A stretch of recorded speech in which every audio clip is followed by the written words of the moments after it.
Welcome to What If Sleep Storian, soft-spoken tales to slow the day's thoughts and carry you toward peaceful sleep. Before we begin, tell me where in the world you're listening from tonight, and, if you wish, what's on your mind. I read every note and love keeping quiet company across distances. If this brings you peace, a like and subscribe will help me make more nightbound stories, and if you'd like to support even further, you can buy me a coffee through the link in the description. Now, settle in, get comfortable, and breathe with me as we begin. The fire in the grate at 221B Baker Street whispered its familiar song, each crack and settle a word in a language only November evenings truly spoke. The flames cast restless shadows against the Persian slipper hanging from the mantelpiece, and somewhere in the room's warm darkness, tobacco smoke curled upward, like the thoughts of men who spent their days unravelling mysteries. The scent of it mingled with something older. Leather from the chairs, dust from stacked papers, and that peculiar mustiness of London itself, as if the fog outside had learned to seep through brick and mortar to take up residence in every corner worth inhabiting. Sherlock Holmes sat in his usual chair, long fingers steepled beneath his chin, eyes half closed in that deceptive stillness that Watson had long since learned meant his friend's mind was anything but still. The detective's dressing gown, a deep burgundy that seemed to drink the firelight, hung loose about his frame. On the table beside him, a teacup sat forgotten, its contents grown cold an hour past, a thin skin forming on the surface like ice on a winter pond. Watson occupied the chair opposite, his own tea still steaming, the Evening Standard open across his lap, though his eyes had ceased to follow the words some minutes ago. Instead, he found himself watching the way the firelight played across Holmes's angular features, softening them into something almost peaceful. Outside, London settled into its evening rhythms, the distant clatter of a hansom cab, the muffled call of a street vendor closing up for the night, the ever-present whisper of fog against window panes. It was the kind of evening that wrapped itself around a man like a comfortable blanket, the kind that made Baker Street feel less like lodgings and more like sanctuary from a world that moved too quickly and demanded too much. Then came the knock at the door. Not Mrs. Hudson's familiar rap, 3 quick taps that announced tea or correspondence or clients, but something lighter, more hesitant. A knock that seemed to apologise for its own existence. Watson glanced at Holmes, but the detective hadn't moved, though one eyebrow had lifted perhaps 1/4 of an inch, which for Holmes was practically a gesture of wild curiosity. Mrs. Hudson's voice drifted up from below, warm and practical as fresh bread. "Mr. Holmes? Dr. Watson? My niece has come to call. Shall I send her up?" Holmes, eyes opened fully then, revealing that sharp grey gaze that could dissect a man's life story from the mud on his boots. "By all means, Mrs. Hudson. We are always delighted to receive family." The words were courteous, but Watson caught the faint note of amusement beneath them. Holmes had likely deduced the existence of this niece from some overlooked detail weeks ago.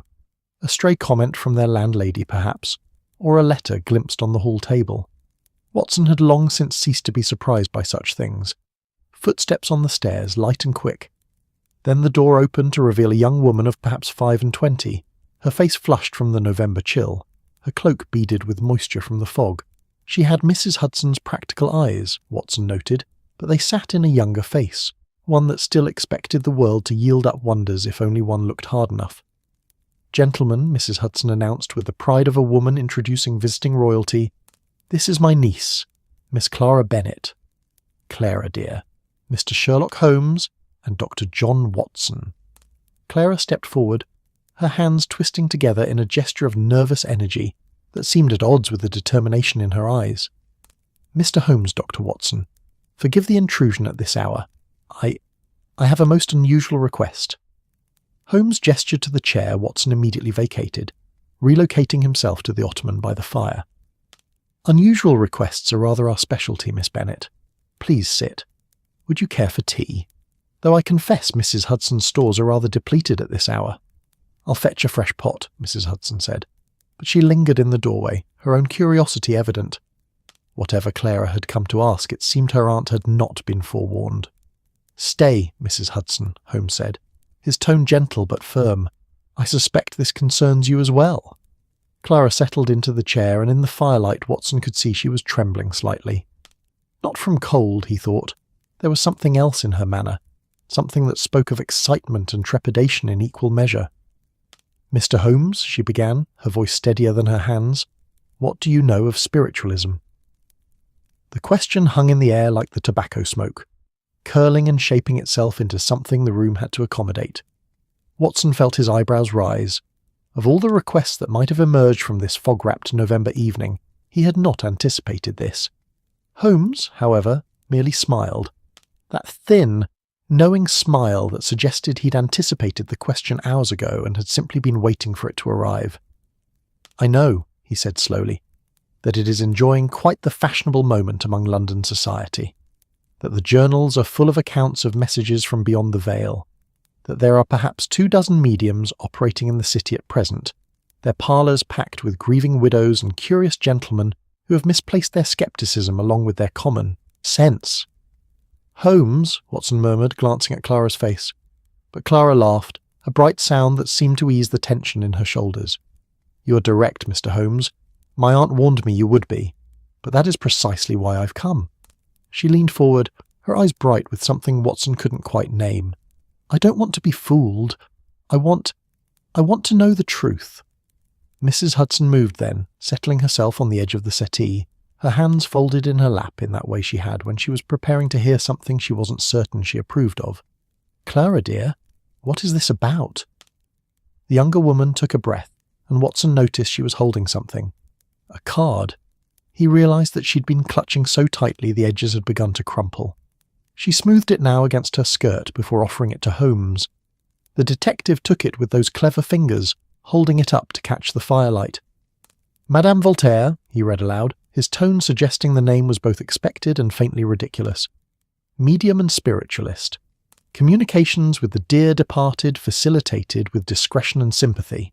He glanced up at Clara. "You wish to attend a séance?"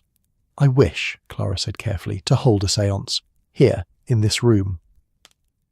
The fire popped in the silence that followed. Somewhere in the building a floorboard creaked. Outside, London continued its evening song, oblivious to the small drama unfolding in these Baker Street lodgings. Here, Mrs. Hudson's voice carried a note Watson had rarely heard, something between alarm and intrigue. "Whatever for, child?"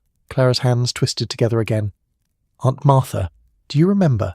That is, do you recall Mr. Holmes's first client, the one who came years ago when he'd only just taken these rooms?" Watson saw Holmes go very still. It was a different stillness than before. This one had edges. Mrs. Hudson frowned, thinking. That poor gentleman, the one with the business about the missing inheritance. "Thomas Blackwood," Holmes said quietly. "He came to me in the winter of 1881. A simple case, really. His late father's will had been deliberately misfiled by a solicitor with gambling debts. We recovered the documents. Mr. Blackwood received his inheritance." A pause. "He died 2 years later. Pneumonia, I believe." "Yes," Clara said, and now her voice trembled properly. He was my father's closest friend. I was only a child, but I remember him. He used to bring me peppermints and tell terrible jokes." Her eyes glistened in the firelight. "Mr. Holmes, you gave him back his future. Those 2 years he had after, he married. He started a small bookshop in Bloomsbury. He was happy, and I've always wondered. That is, I've always wanted to thank him, to tell him that his kindness to a silly little girl wasn't forgotten." Watson felt something catch in his chest. Grief, he knew, wore many faces. This one was gentle, but no less real. "And so," Holmes said, his voice softer now, "you thought to engage Madame Voltaire to facilitate a conversation with Mr. Blackwood's spirit." "I thought," Clara said, meeting his gaze, "to engage Madame Voltaire in your presence, Mr. Holmes. Because if it's real, if there's even a chance it's real, I want to know. And if it's a fraud," she lifted her chin, "then I want to watch you prove it. I want to learn how they do it, how they prey on people like me, people who just want one more moment with someone they've lost." The fire crackled. The fog pressed against the windows, and Sherlock Holmes, that most rational of men, that enemy of sentiment and champion of cold logic, smiled. "Miss Bennet," he said, "you have just made this dreary November evening considerably more interesting. When does Madame Voltaire propose to conduct this séance?" "Tomorrow evening, if you're willing. She requires only a darkened room, a suitable table, and participants willing to open their minds to the spirits. "Their minds or their purses," Holmes murmured, but there was no real malice in it. He stood, moving to the window where he pulled back the curtain slightly to peer out at the fog-shrouded street. "Very well, we shall have our séance. Watson, you'll attend?" "Wouldn't miss it," Watson said, though he felt a peculiar unease he couldn't quite name. He was a man of science, a doctor who understood the mechanics of life and death. And yet, there were things he'd seen in his years with Holmes, coincidences that strained probability, moments when the world seemed to hold its breath and wait for something just beyond comprehension. "Excellent," Holmes turned back to Clara. "Inform Madame Voltaire that we shall expect her at 8 o'clock tomorrow evening. Tell her nothing of my profession or reputation. Simply say you've engaged lodgings for the séance with the permission of the residents." His smile turned sharp. "Let her think we're ordinary believers. It will make the evening far more enlightening." Clara rose, her relief evident. "Thank you, Mr. Holmes. Truly." "Don't thank me yet," Holmes said. "You may not appreciate what I intend to reveal. The truth, I find, is often less comforting than a beautiful lie." "I'll risk it," Clara said, and there was steel beneath the sweetness now, something that reminded Watson very much of Mrs. Hudson at her most determined. After Clara had departed and Mrs. Hudson had gone down to prepare a late supper, Watson remained by the fire, watching Holmes, who had returned to his chair but not to his previous stillness. The detective's fingers drummed against the chair arm, a sure sign his mind was already several moves ahead. "You don't believe in it," Watson said. It wasn't a question. "I believe," Holmes said slowly, "in observation, in deduction, in the evidence of the physical world. I believe that grief makes people vulnerable, and that vulnerability is a commodity certain individuals trade in with great profit." He paused. "But I also believe that Miss Bennet deserves to have her faith either confirmed or gently demolished by someone who doesn't have a financial interest in the outcome. You're going to expose the medium. I'm going to discover the truth. If Madame Voltaire is genuine, which I doubt with every fibre of my rational being, then I shall be the first to acknowledge it. And if she's a fraud—" The smile returned, sharp as a blade. "Then Miss Bennet will learn a valuable lesson about the nature of deception." Watson settled deeper into his chair, watching the fire paint pictures on the ceiling. Tomorrow, he thought, would be interesting indeed. Outside, the fog thickened, wrapping Baker Street in its grey embrace, and somewhere in the city, a medium named Madame Voltaire was perhaps preparing her tricks, unaware that she'd be performing for the most dangerous audience in London. The clock on the mantelpiece ticked its steady rhythm, counting down the hours until the séance, and in the grate the fire whispered secrets only November knew. The following evening arrived draped in fog so thick it seemed less like weather, and more like London itself had decided to blur its edges, softening the harsh lines of gaslight and cobblestone into something dreamlike. Watson stood at the window of 221B, watching the street below transform into a procession of shadows, a lamplighter moving from post to post like a figure in a magic lantern show, his flame piercing the grey only to be swallowed again moments later. Behind him, the sitting room had undergone its own transformation. Mrs. Hudson had spent the afternoon in preparations that seemed equal parts housekeeping and stage management. The heavy velvet curtains, usually drawn only against winter draughts, now hung closed against the evening, their deep green fabric pooling on the floor like still water. The round table from Holmes' chemistry corner had been commandeered and positioned in the centre of the room, draped with a cloth of midnight blue that Mrs. Hudson swore had belonged to her grandmother and carried a certain respectability that spirits might appreciate. "As if the dead care about linens," Holmes had murmured, but he'd helped position the chairs nonetheless. 6 of them, arranged in a perfect circle around the table. The gaslight had been turned down to a whisper, and in its place candles flickered in holders borrowed from throughout the building. Their light was softer, more uncertain, painting the room in shades of amber and shadow that made even familiar objects seem strange. The Persian slipper on the mantelpiece cast a grotesque silhouette against the wall. The violin in its case seemed to crouch in the corner like something waiting. Watson had to admit, if reluctantly, that the room had taken on an atmosphere quite suitable for communing with the beyond. Or, he thought with a touch of Holmes's cynicism, quite suitable for theatrical fraud. "It looks like a stage set," he observed, turning from the window. Holmes, dressed in his usual evening attire but with an air of barely suppressed amusement, nodded from where he stood examining the table arrangement. Indeed, which rather proves my point about the entire enterprise. Spiritualism requires atmosphere the way a pickpocket requires a crowd, not for mystical reasons, but because misdirection thrives in conditions where clarity is compromised. And yet you agreed to this charade. I agreed to an evening of observation, Holmes corrected. There's a difference. Besides, Watson, when was the last time we were entertained so thoroughly without having to venture into the cold? A knock at the door below interrupted whatever response Watson might have made. Mrs. Hudson's voice carried up the stairs, greeting Clara with warmth tinged with nervousness. Then another voice, this one deeper, more resonant. The kind of voice that seemed designed to carry weight beyond its words. "That will be our medium," Holmes said, his eyes brightening with interest. "Come, Watson, let us meet the remarkable Madame Voltaire." They descended to find the entrance hall transformed into a small tableau. Clara stood just inside the door, her cheeks flushed with cold and excitement, still wearing her cloak though she'd loosened it at the throat. Beside her stood a woman who could only be Madame Voltaire, and Watson found himself immediately cataloguing details the way Holmes had taught him, though he knew his friend was doing the same with far greater precision. She was perhaps 40, though the dim light and her dramatic presentation made it difficult to judge with certainty. Her dress was black, inevitable, Watson supposed, for one who trafficked in death, but it was a fashionable black, well cut and expensive, with jet beading that caught the candlelight when she moved. Her hair, dark with threads of silver, was arranged in an elaborate style that suggested both artistry and time spent before a mirror. Around her neck hung several chains bearing various pendants, a crystal, something that might have been bone, a silver symbol Watson didn't recognize.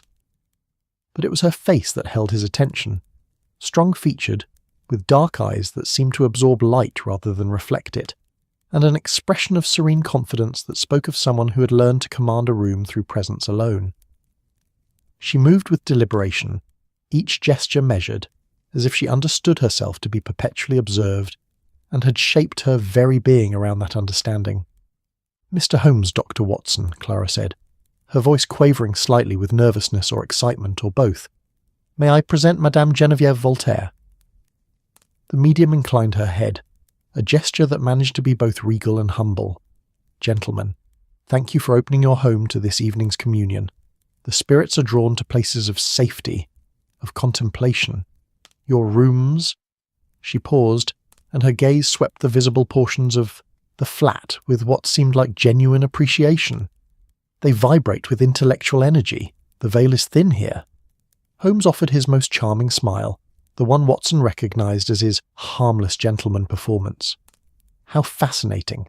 We've never noticed any vibrations, have we, Watson? Though the building is rather old. Perhaps it's the plumbing." Madame Voltaire's expression didn't change, but Watson caught the briefest flicker in those dark eyes. Calculation, perhaps, or the recognition of a challenge. "Some are more sensitive to such things than others, Mr. Holmes.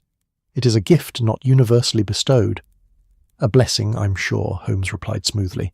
"Please do come up. Mrs. Hudson has prepared everything according to Miss Bennet's specifications." They ascended in a small procession, Madame Voltaire moving with that same measured grace, her hand barely touching the banister, as if she floated rather than climbed. Behind her came Clara, practically vibrating with anticipation, and Mrs. Hudson, who wore an expression Watson knew meant she was reserving judgment, but remained deeply sceptical. Upon entering the sitting room, Madame Voltaire stopped just inside the doorway. Her eyes closed, and she lifted one hand, palm outward, as if feeling for something invisible in the air. The candlelight played across her face, emphasizing the sharp planes of her cheekbones, the shadows beneath her eyes. "Yes," she murmured, so softly it seemed less like speech and more like breath given shape. "Yes, I feel him. The gentleman you wish to reach, Miss Bennet. He is near, curious. He remembers affection." Her eyes opened, fixing on Clara. "He remembers peppermints," Clara gasped, her hand flying to her mouth. Mrs. Hudson's expression shifted slightly, still sceptical but now tinged with unease. Watson felt his own pulse quicken despite himself. Holmes, he noticed, had gone very still, watching the medium with the intensity of a cat at a mouse hole. "How did you—" Clara began, but Madame Voltaire held up a gentle hand. "The spirits speak to those who listen, my dear. Your Mr. Blackwood is eager to communicate, but we must prepare properly. The conditions must be right, or the connection will be lost, and we will have wasted this precious opportunity." She moved then, circling the table with slow steps, examining the setup with a professional eye that reminded Watson oddly of Holmes surveying a crime scene. She adjusted a candle here, shifted a chair there, all while maintaining that air of mystical concentration. "The circle must be unbroken," she explained, her voice taking on a teaching quality. "Once we join hands, no one must break contact until I give permission, or the shock to the spirit world could be dangerous, both to us and to the souls attempting to reach across the divide." "Dangerous how?" Watson asked, his medical training asserting itself. Madame Voltaire turned to him, and for a moment her expression was almost sympathetic. "Spirits caught between worlds can become distressed, Doctor. Their energy can manifest in unpredictable ways. I have seen furniture move, glass shatter, sensitive individuals fall into catalepsy. The veil between life and death is not meant to be pierced lightly." "How thrilling," Holmes murmured, but so quietly Watson thought only he heard it. The medium produced a small bag from somewhere within the folds of her dress, and began withdrawing items, placing them on the table with ceremonial care. A bundle of herbs, sage, Watson recognised, from his days studying botany. A small bell, silver, that chimed softly when she set it down. A photograph in a tarnished frame, face down so they couldn't see the image. "Personal items help strengthen the connection," she explained. "The spirits are drawn to the familiar, the beloved. Miss Bennet, you brought something of Mr. Blackwood's." Clara reached into her reticule and withdrew a small book, its leather cover worn smooth with handling. His favourite volume of Wordsworth. He gave it to my father, who gave it to me after. Madame Voltaire took it with both hands, holding it as if it were something precious and fragile. "Perfect. Poetry speaks to the soul. The dead, you understand, no longer have words in the way we do. They communicate in emotions, in impressions. Poetry bridges that gap." She placed the book at the centre of the table, arranged the other items around it in a pattern Watson couldn't quite decipher. Some geometric meaning, perhaps, or merely theatrical effect. Then she straightened, clasping her hands before her, and addressed the room with sudden formality. "Before we begin, I must explain the rules. They are not my rules, you understand, but the laws of the spirit world, and they must be obeyed absolutely." She paused, ensuring she had everyone's attention. "First, as I said, the circle must remain unbroken once joined. Second, you must not speak unless spoken to by the spirits through me. Third, you must not touch anything on the table, no matter what occurs. And fourth," her voice dropped lower, "if I tell you to leave, you must leave immediately without question. There are spirits who do not wish us well, who see our communion as an opportunity for mischief or worse." Mrs. Hudson made a small sound that might have been scepticism or might have been nervous agreement. Clara nodded solemnly. Holmes simply smiled that thin smile. "Understood, madame," he said. "We place ourselves entirely under your guidance." "Then let us begin." She gestured to the chairs. "Please sit. The gentleman of the house opposite me, I think. Yes, Mr. Holmes, and Dr. Watson to my right. Miss Bennet to my left, where I can feel your longing most clearly. Mrs. Hudson beside the doctor." They arranged themselves as directed, the candlelight casting their shadows large and strange against the walls. Watson found himself between Mrs. Hudson and Madame Voltaire, acutely aware of the silence that had settled over the room. The fog pressed against the windows, the candles flickered, and somewhere in the distance a church bell tolled the hour. 8 slow strikes that seemed to count down to something inevitable. Madame Voltaire placed her hands palm down on the table, and the others followed suit. Her skin was cool when Watson's fingers brushed hers as they joined hands, completing the circle. On the other side, Mrs. Hudson's hand was warm and slightly damp with nervousness. "Close your eyes," the medium instructed, her voice dropping to barely above a whisper. "Breathe with me. In and out. In and out.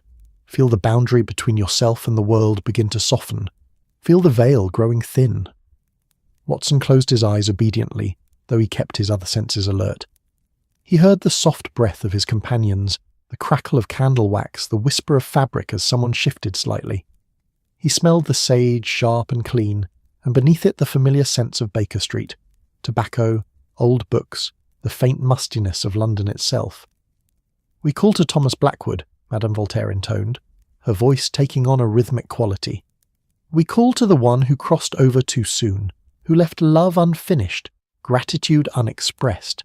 We call with open hearts and gentle intention. Thomas Blackwood, hear us. Thomas Blackwood, if you are near, give us a sign." The silence stretched. Watson counted his own heartbeats, wondering what would happen, what trick would be employed. Beside him, he felt Mrs. Hudson's hand tighten slightly in his.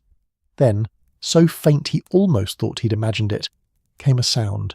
Tap, tap, tap.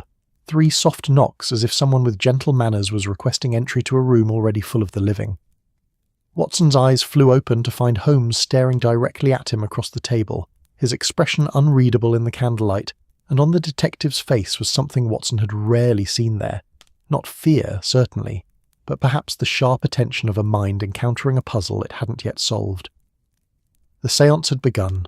The 3 taps hung in the air like smoke, dissipating slowly into the candlelit stillness of 221B Baker Street.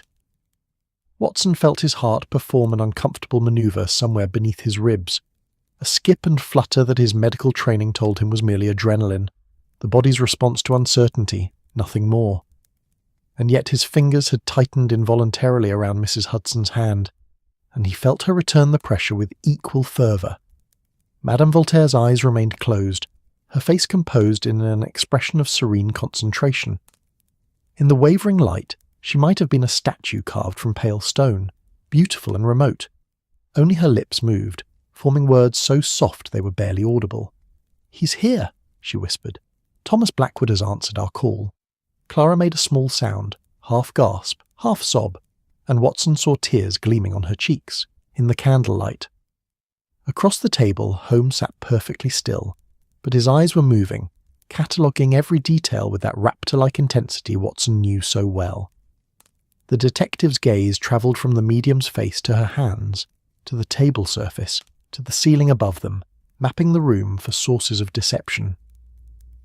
Another sound emerged from the darkness, a long, drawn-out creak that seemed to come from everywhere and nowhere at once. It was the sort of sound old buildings made, Watson told himself, the settling of timber and plaster as temperatures shifted. Nothing supernatural, nothing impossible. "He wishes to speak," Madame Voltaire continued, her voice taking on a dreamy quality, as if she were narrating events from a great distance. "But the passage is difficult. The living and the dead speak different languages now. He needs a moment to remember how." The temperature in the room seemed to drop. Watson felt it distinctly, a coldness that pressed against his face and hands, raising gooseflesh along his arms. Beside him Mrs. Hudson shivered, and he heard her whisper something that might have been a prayer.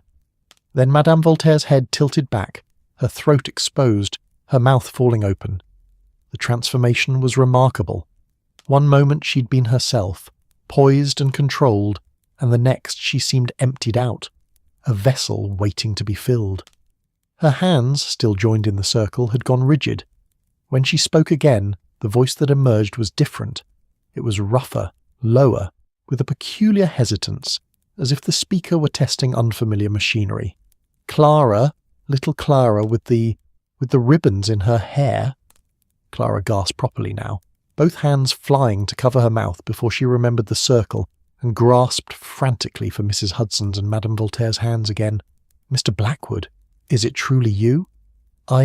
Yes, child, I can see you, but it's like looking through fog, through layers of fog." A pause, and when the voice continued, it carried a note of wonder. "You've grown. Of course you have. Time moves differently where you are."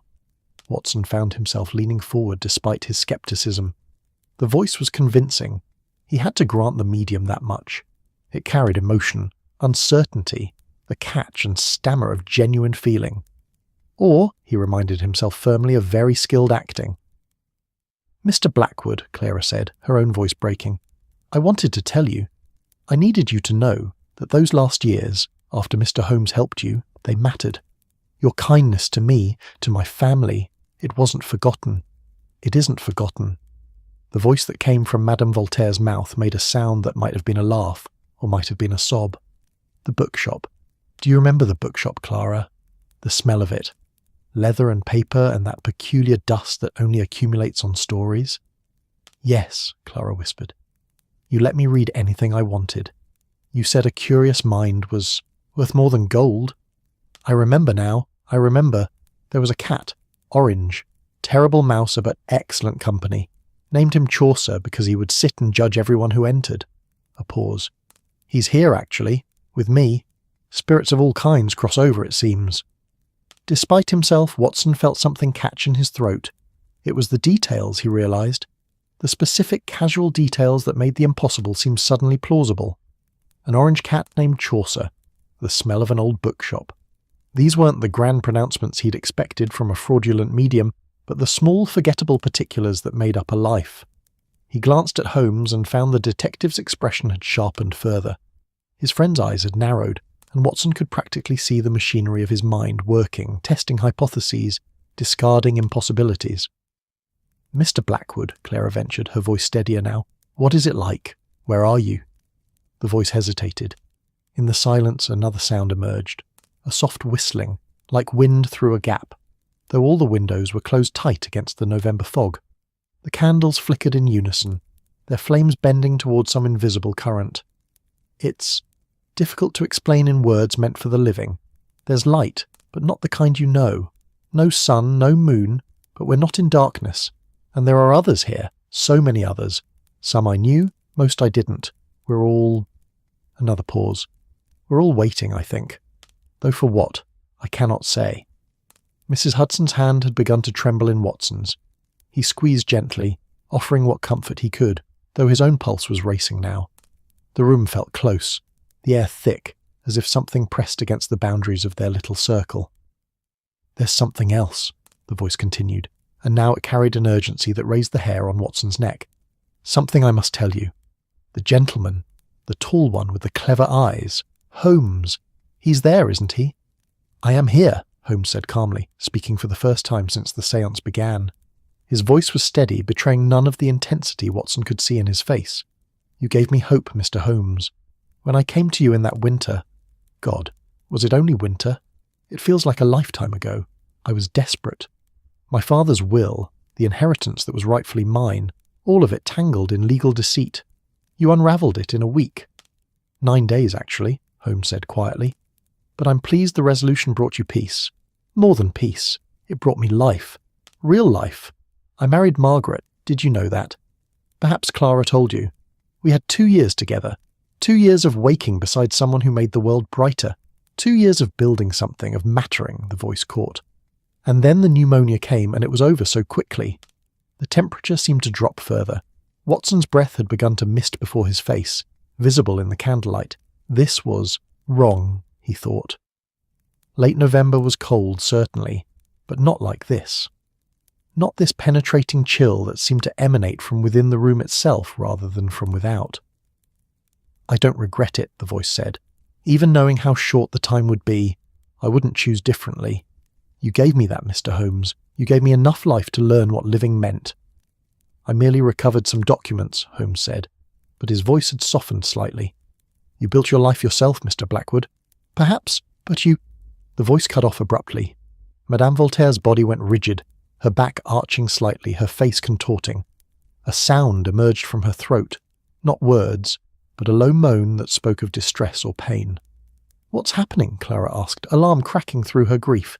"Is he—" "Something's wrong," Mrs. Hudson whispered. "This doesn't feel right." Holmes was on his feet, or tried to be. "Madam, if you're in distress, sit down." The medium's voice cracked like a whip. Her own voice now, sharp with command. Her eyes had opened, wild and unfocused. "The circle! You've broken the circle! He's slipping away! They're all slipping away!" A tremendous bang shook the room. The table jumped, its legs scraping against the floor. The candles guttered wildly. From somewhere came a sound like rattling chains, though Watson could see nothing that might produce such noise. Holmes resumed his seat, his jaw tight, and grasped the hands on either side of him. The moment the circle reformed, the disturbances ceased. The candles steadied. The room fell silent except for Madame Voltaire's ragged breathing. "Forgive me," the Blackwood voice said, fainter now, as if speaking from a greater distance.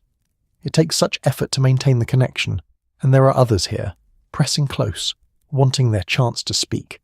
The veil! It's not meant to be open this way, not for long." "Can you stay?" Clara asked desperately. "Please, just a moment longer." "A moment. Yes, but I must tell you." The voice faltered. "There's something coming. Something that doesn't belong to the past or present. A mystery, Mr. Holmes. Even here I can feel it. Time moves strangely where I am, you understand. I can see backward and forward, though it's all muddled, like looking at reflections in troubled water." Holmes leaned forward, his scepticism warring visibly with curiosity. "What sort of mystery?" I can't explain it clearly, but tonight, in this room, something will happen that defies your logic. Something you won't be able to explain away with your brilliant deductions." A sound that might have been a laugh. "You'll hate it, I think, but perhaps you'll also find it humbling. Even the great Sherlock Holmes doesn't know everything." "Cryptic prophecies," Holmes murmured. "How convenient." "Mock if you wish. You'll remember soon enough." The voice was fading now, becoming thread-like. "Clara, child, lives well. Make mischief. Read everything. Pet every cat you meet. The small joys matter more than you know. Wait!" Clara reached across the table, forgetting again that she couldn't break the circle, her fingers grasping at empty air. "Please, don't go yet." "I must. The effort? It's too much. But I'm glad we had this. Glad you thought to call. Tell Margaret." The voice broke. "Tell her the forget-me-nots she planted on my grave bloom every spring, and I'm grateful." "I'll tell her," Clara sobbed. "I promise." "Good. That's good." One final pause. "Mr. Holmes, thank you for everything. And Watson, take care of him, won't you? He needs looking after more than he admits." Before Watson could respond, Madame Voltaire's body convulsed once, sharply, and then went completely limp. Her head dropped forward onto her chest. The hands in the circle went slack. For a heartbeat, Watson thought she might have suffered some kind of seizure, and his medical training surged forward, preparing to assess and treat. Then she inhaled deeply, a long, shuddering breath, and raised her head. Her eyes, when they opened, were her own again, aware, calculating, weary. "He's gone," she whispered. "The connection is severed. You may release your hands." The circle broke. Watson immediately reached for the medium's wrist, checking her pulse. It was rapid but strong, the rhythm regular. "Are you all right, madame? That seemed quite taxing." She managed a wan smile. "It always is, doctor. The living body isn't meant to channel the dead. But I'll recover. A cup of strong tea and a few moments' rest work wonders." Mrs. Hudson was already moving, practical even in the face of the impossible, heading for the door to prepare refreshments. Clara sat frozen, tears streaming down her face, her hands pressed to her mouth. And Holmes! Holmes stood and walked to the window, pulling back the curtain to stare out at the fog-wrapped street. His profile was sharp against the dim light from outside, and Watson couldn't read his expression. "Well?" the detective said finally, his voice carefully neutral. "That was certainly entertaining." "Entertaining?" Clara turned to him, her eyes flashing. "Mr. Holmes, that was Thomas Blackwood. I'm certain of it. The things he knew, the cat, the bookshop, the specifics, all of which could be discovered through research," Holmes said, though his tone was gentler than his words. "Public records, conversations with your family, observation of this very gathering. I'm not saying it wasn't a remarkable performance, Miss Bennet, merely that it was a performance." Madame Voltaire rose slowly from her chair, straightening her skirts with shaking hands. Her face in the candlelight showed fatigue etched deep, but also something else, a satisfaction that Watson found distinctly professional. "Believe what you will, Mr. Holmes," she said quietly. "I am merely the vessel. I make no claims about what passes through me." "How very convenient," Holmes replied, but there was something in his voice, a note of uncertainty perhaps, or merely careful thought.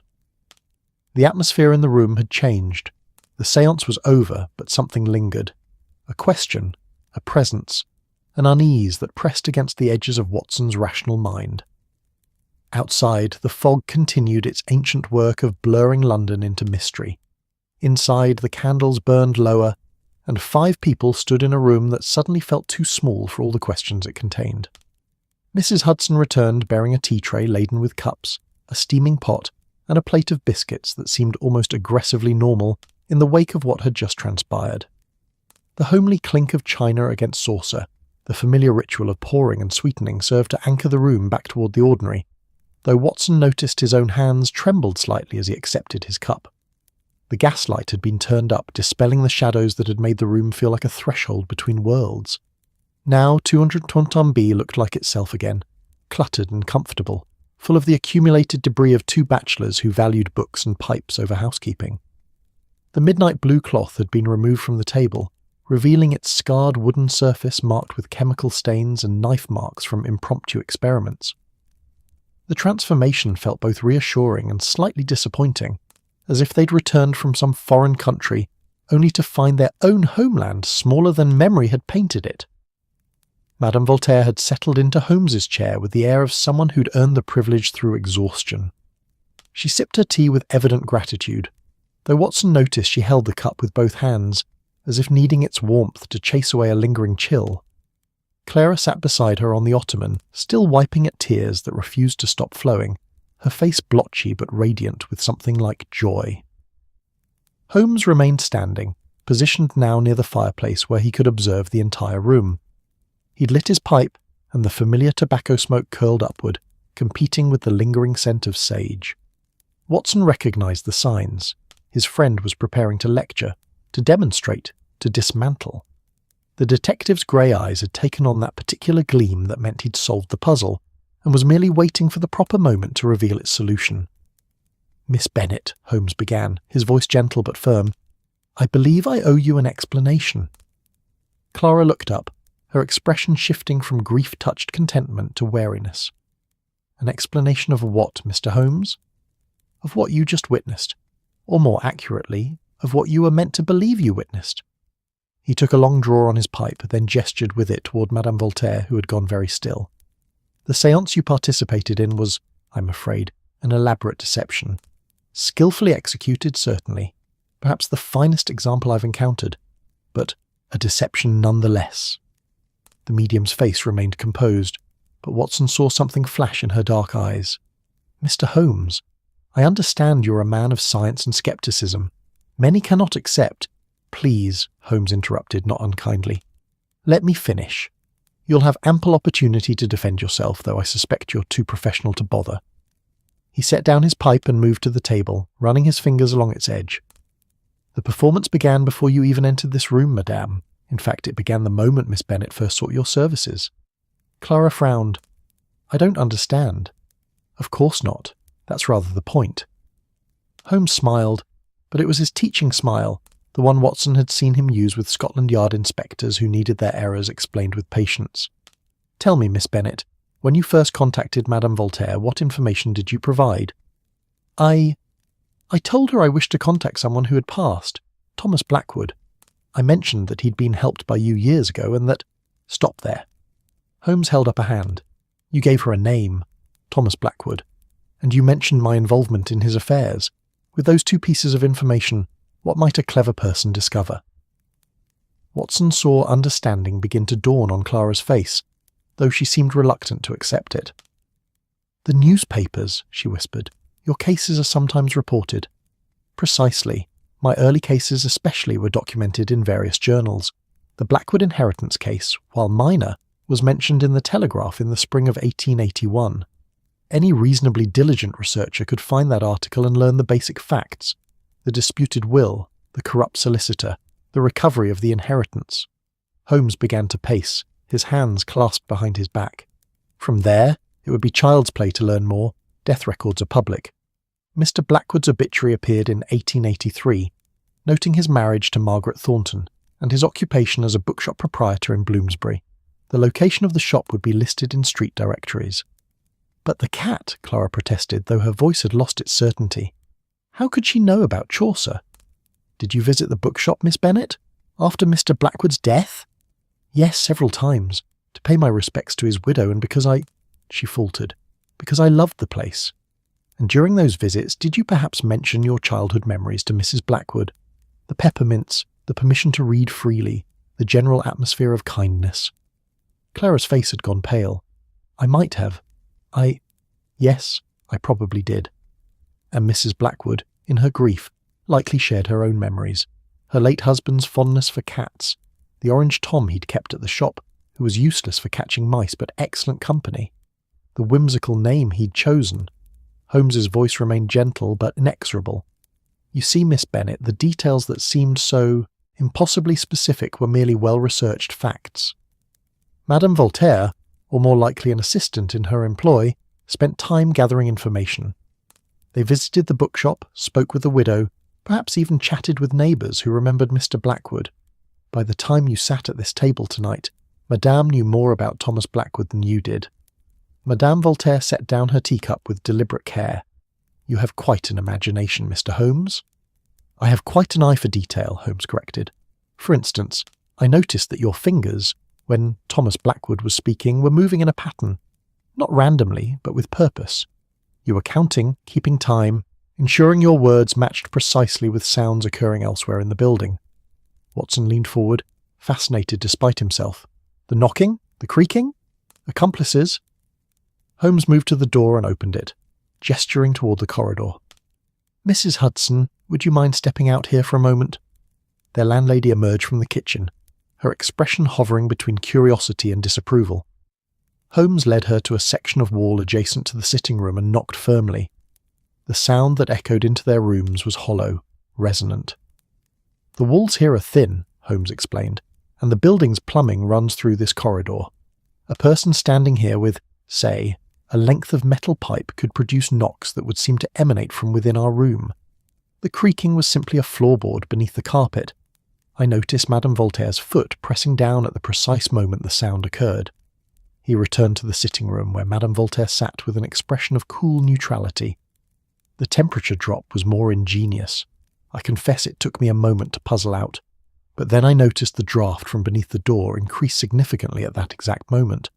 Someone in the corridor had opened the window, the one at the end of the hall that's perpetually stuck, which is why it makes that distinctive whistling sound when forced. And the table jumping? Watson asked, though he thought he'd already guessed. Madame Voltaire's knee, a sharp, sudden strike from beneath when our attention was properly diverted. Simple mechanics, though effective in dim light when everyone is suggestible and frightened. Holmes turned back to the medium. The voice itself was your greatest achievement. The change in timbre, the emotion, the hesitations that seemed so genuine. That was pure skill. You're a remarkable actress, madam. If you'd applied your talents to the legitimate stage, you might have rivaled Ellen Terry. The room had fallen silent. The fire crackled. Outside, a cab rattled past on Baker Street. Clara sat frozen, her expression cycling through disbelief, hurt, and finally a kind of reluctant understanding. But the things he said, she whispered, about living well, making mischief, the forget-me-nots on his grave, generic sentiments that could apply to anyone, Holmes said quietly. Beautiful sentiments, certainly, moving sentiments, but not evidence of genuine communication with the dead. The forget-me-nots were likely visible at the cemetery if anyone bothered to look. The rest, he shrugged. The rest was what any kind person would wish to hear from someone they've lost. You gave me hope. Thank you. Live well. These are the universal longings of the grieving, and Madame Voltaire gave them to you in precisely the form you needed. Madame Voltaire stood, drawing herself up with dignity. You've worked out your theory very thoroughly, Mr. Holmes, and perhaps some of what you say has merit. Perhaps I did research Mr. Blackwood's history. Is that so terrible? Should I enter a séance ignorant, unable to help the spirits make themselves understood? Her voice had hardened slightly. You speak of deception, but what I do brings comfort. I give people like Miss Bennet a chance to say goodbye, to find closure. Can you offer something better with your cold logic and your explanations? I can offer the truth, Holmes replied, which Miss Bennet specifically requested. Clara had risen as well, her face wet with tears but her jaw set. He's right, Madame Voltaire. I asked Mr. Holmes to expose any trickery, and he has. She drew a shaky breath. But I think you're right too. For a few moments tonight, I felt like I'd spoken to someone I loved and lost, even if it wasn't real, even if it was all research and acting. She wiped her eyes. It helped. Does that make me foolish? It makes you human, Watson said softly, speaking for the first time in several minutes. He'd been watching Holmes's demonstration with mixed feelings, admiration for his friend's powers of observation, but also a kind of sadness for the magic being dispelled. We all want to believe in something beyond the visible world. A dangerous want, Holmes said, but not harshly. One that unscrupulous people exploit for profit. Madame Voltaire gathered her shawl around her shoulders. I charge a modest fee, Mr. Holmes. Enough to live on, nothing more. I don't prey on grieving widows or bankrupt families chasing inheritances. I provide a service, and those who seek it do so willingly. She moved toward the door, then paused. You've won your game tonight. You've proven yourself cleverer than a simple medium. I hope it brings you satisfaction. Wait, Clara said suddenly. She crossed to the medium and took her hand. Thank you. Even knowing what I know now, thank you. I needed to hear those things, even if they came from you rather than him. Something in Madame Voltaire's expression softened. He would have said those things, child. If he could have, that much at least was true. Mrs. Hudson showed the medium out, her footsteps echoing down the stairs. The front door opened and closed, and then there were only three of them, Holmes, Watson, and Clara, standing in a room that felt suddenly larger and emptier. I'm sorry, Clara said, though Watson wasn't certain whom she was addressing. I'd hoped. Well, it doesn't matter what I'd hoped. You hoped for the impossible, Holmes said, not unkindly. That's not a crime, merely a miscalculation. But now you understand how these things work. You won't be fooled again. No, Clara agreed. I suppose I won't. She managed a weak smile. Though I think I preferred being fooled. Reality is rather colder than... The mantel clock began to chime, one clear silver note that hung in the air, marking the hour of 10 o'clock. Normal, expected. The clock had been chiming the hours for years, its mechanism reliable as sunrise. Then, after a pause that seemed to stretch impossibly long, it chimed again. 2 strikes where there should have been one. The three of them froze, staring at the clock. Watson felt the hair rise on his arms. Holmes's face had gone completely blank, the expression he wore when encountering something that defied his categories. Holmes, Watson said carefully, didn't you wind that clock this morning? Yes. His friend's voice was quiet, controlled. I wound it myself, for a single chime at each hour. I always do.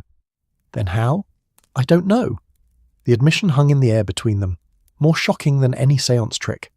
Sherlock Holmes, who explained everything, who reduced mysteries to mechanics and logic, had just admitted ignorance. Clara laughed suddenly, a bright, slightly hysterical sound. He said something would happen tonight that you couldn't explain. Thomas? Or Madame Voltaire pretending to be Thomas. He said you'd hate it. Holmes walked slowly to the mantel and lifted the clock, examining it with those clever fingers. He opened the back, studied the mechanism, tested the springs and gears. His frown deepened with each passing second. There's nothing wrong with it, he said finally. No hidden mechanism, no secondary chime waiting to activate. It's a simple clock, and it should have chimed once. He set it back on the mantel, his hands not quite steady. It chimed twice. Watson moved to the window, suddenly needing air despite the November cold. Outside, the fog had thickened, turning Baker Street into a ghost of itself. Gaslight struggled to pierce the grey, creating halos that illuminated nothing. Perhaps, he said slowly, perhaps there are some things even you can't explain, old friend. Holmes didn't respond. He simply stood before the fire, staring at the clock that had chimed twice when it should have chimed once. And in the flickering light, Watson thought he saw something he'd rarely witnessed in his friend's face. Wonder, perhaps, or uncertainty, or just possibly the faintest edge of fear. The fog pressed against the windows of 221B Baker Street like something living, something curious about the warmth and light within. Clara had departed an hour ago, escorted home by Mrs. Hudson's nephew who'd been summoned for the purpose, leaving behind a silence that felt heavier than mere absence. Mrs. Hudson herself had retired to her rooms below, though Watson suspected she wasn't sleeping any more successfully than he and Holmes were. The clock sat on the mantel where it always had, innocent and ordinary, its brass case reflecting the dying firelight. It had chimed properly at 11, once as expected, which had somehow made its earlier transgression feel more rather than less unsettling. Watson had watched Holmes's face at that 11th hour, had seen the minute relaxation when the clock behaved as it should, followed immediately by a tightening that suggested his friend found correct behaviour more suspicious than the anomaly itself. Now, past midnight, Holmes sat in his chair with the clock in his lap, a jeweller's loop screwed into one eye, examining the mechanism with an intensity that bordered on obsession. He'd been at it for the better part of an hour, his long fingers probing the delicate machinery with the care of a surgeon exploring a wound. On the table beside him lay an array of tools, screwdrivers of various sizes, thin metal probes, a small oil can, even a magnifying glass, though the loop served that purpose better. Watson occupied the other chair, a book open on his knee that he'd stopped pretending to read 20 minutes ago. Instead, he watched his friend work, watched the play of concentration across those sharp features, and thought about the evening's events with the kind of circular rumination that prevented sleep. The séance had been a fraud. He was certain of that, or nearly certain. Holmes's explanation had been thorough, logical, and comprehensive, and yet the clock had chimed twice.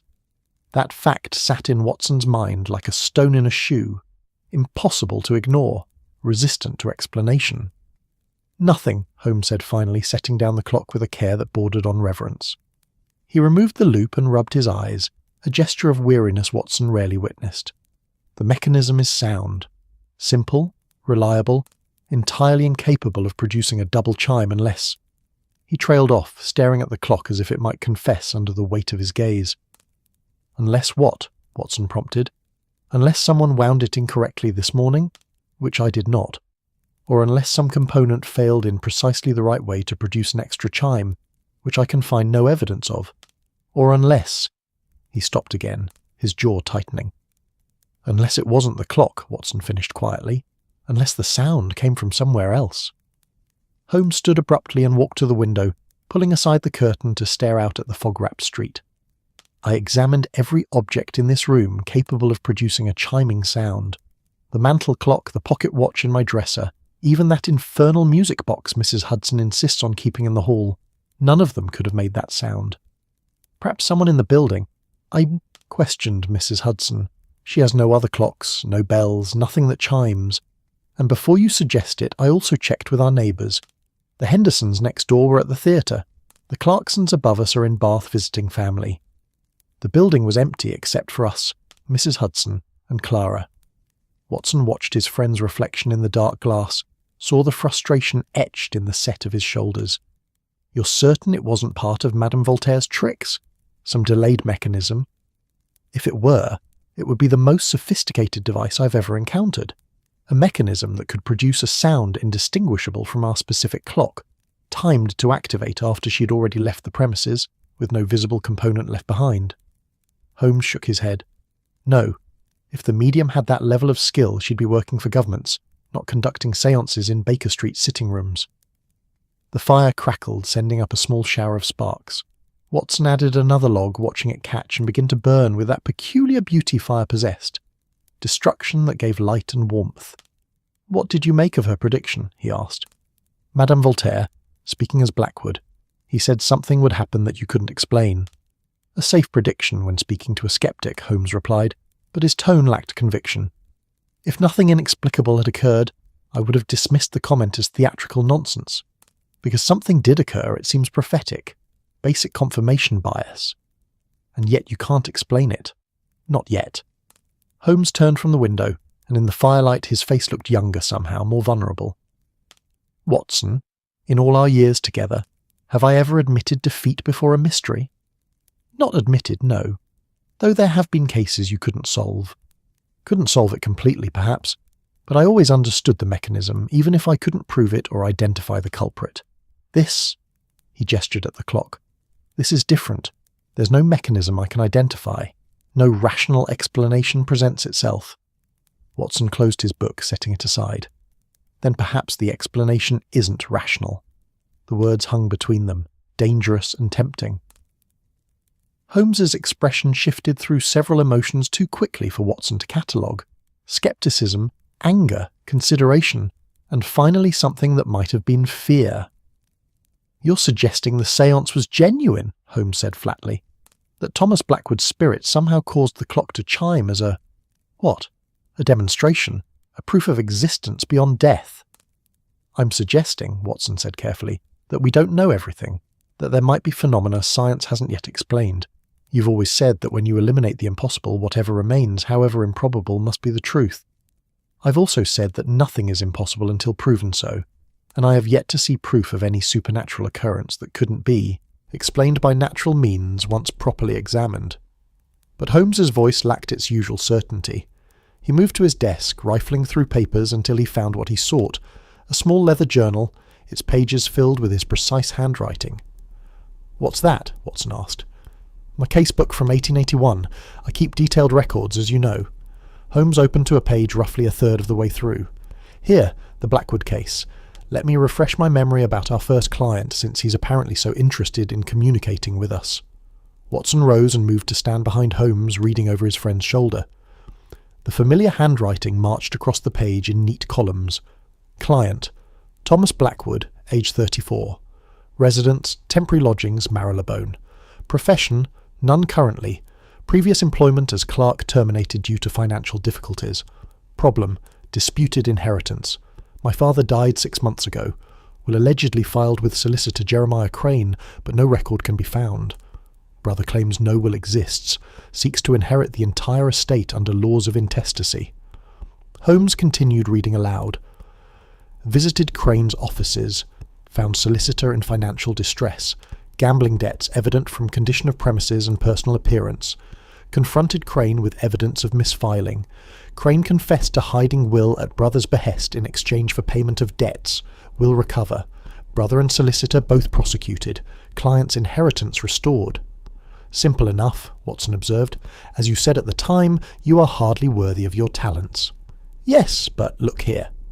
Holmes pointed to a passage near the bottom of the page, written in slightly different ink as if added later. I made a note when I learned of his death. February 1883. Pneumonia. Age 36. Married to Margaret Thornton, 1881. No children. Operated a bookshop at 47 Bloomsbury Street. You kept track of him, Watson said softly, even after the case was closed. I keep track of many former clients. It's simply good practice. But there was something in Holmes's voice, a defensiveness that suggested the tracking had been more than merely professional. He was your first client, Watson said. That must have meant something. Holmes closed the journal, his fingers tracing the worn leather cover. He came to me when no one else would, when I was an unknown consulting detective working from disreputable lodgings in Montague Street. He had very little money, could barely afford my fee, but he trusted me based on nothing more than a recommendation from a university acquaintance. He paused, and I proved that trust warranted. I gave him his inheritance, and he used it well. Built a life, found happiness, however brief. You gave him hope, Watson said, echoing the words the séance voice had spoken, exactly as the spirit, or Madame Voltaire, said. Holmes set down the journal with more force than necessary. It's what any decent detective would have done.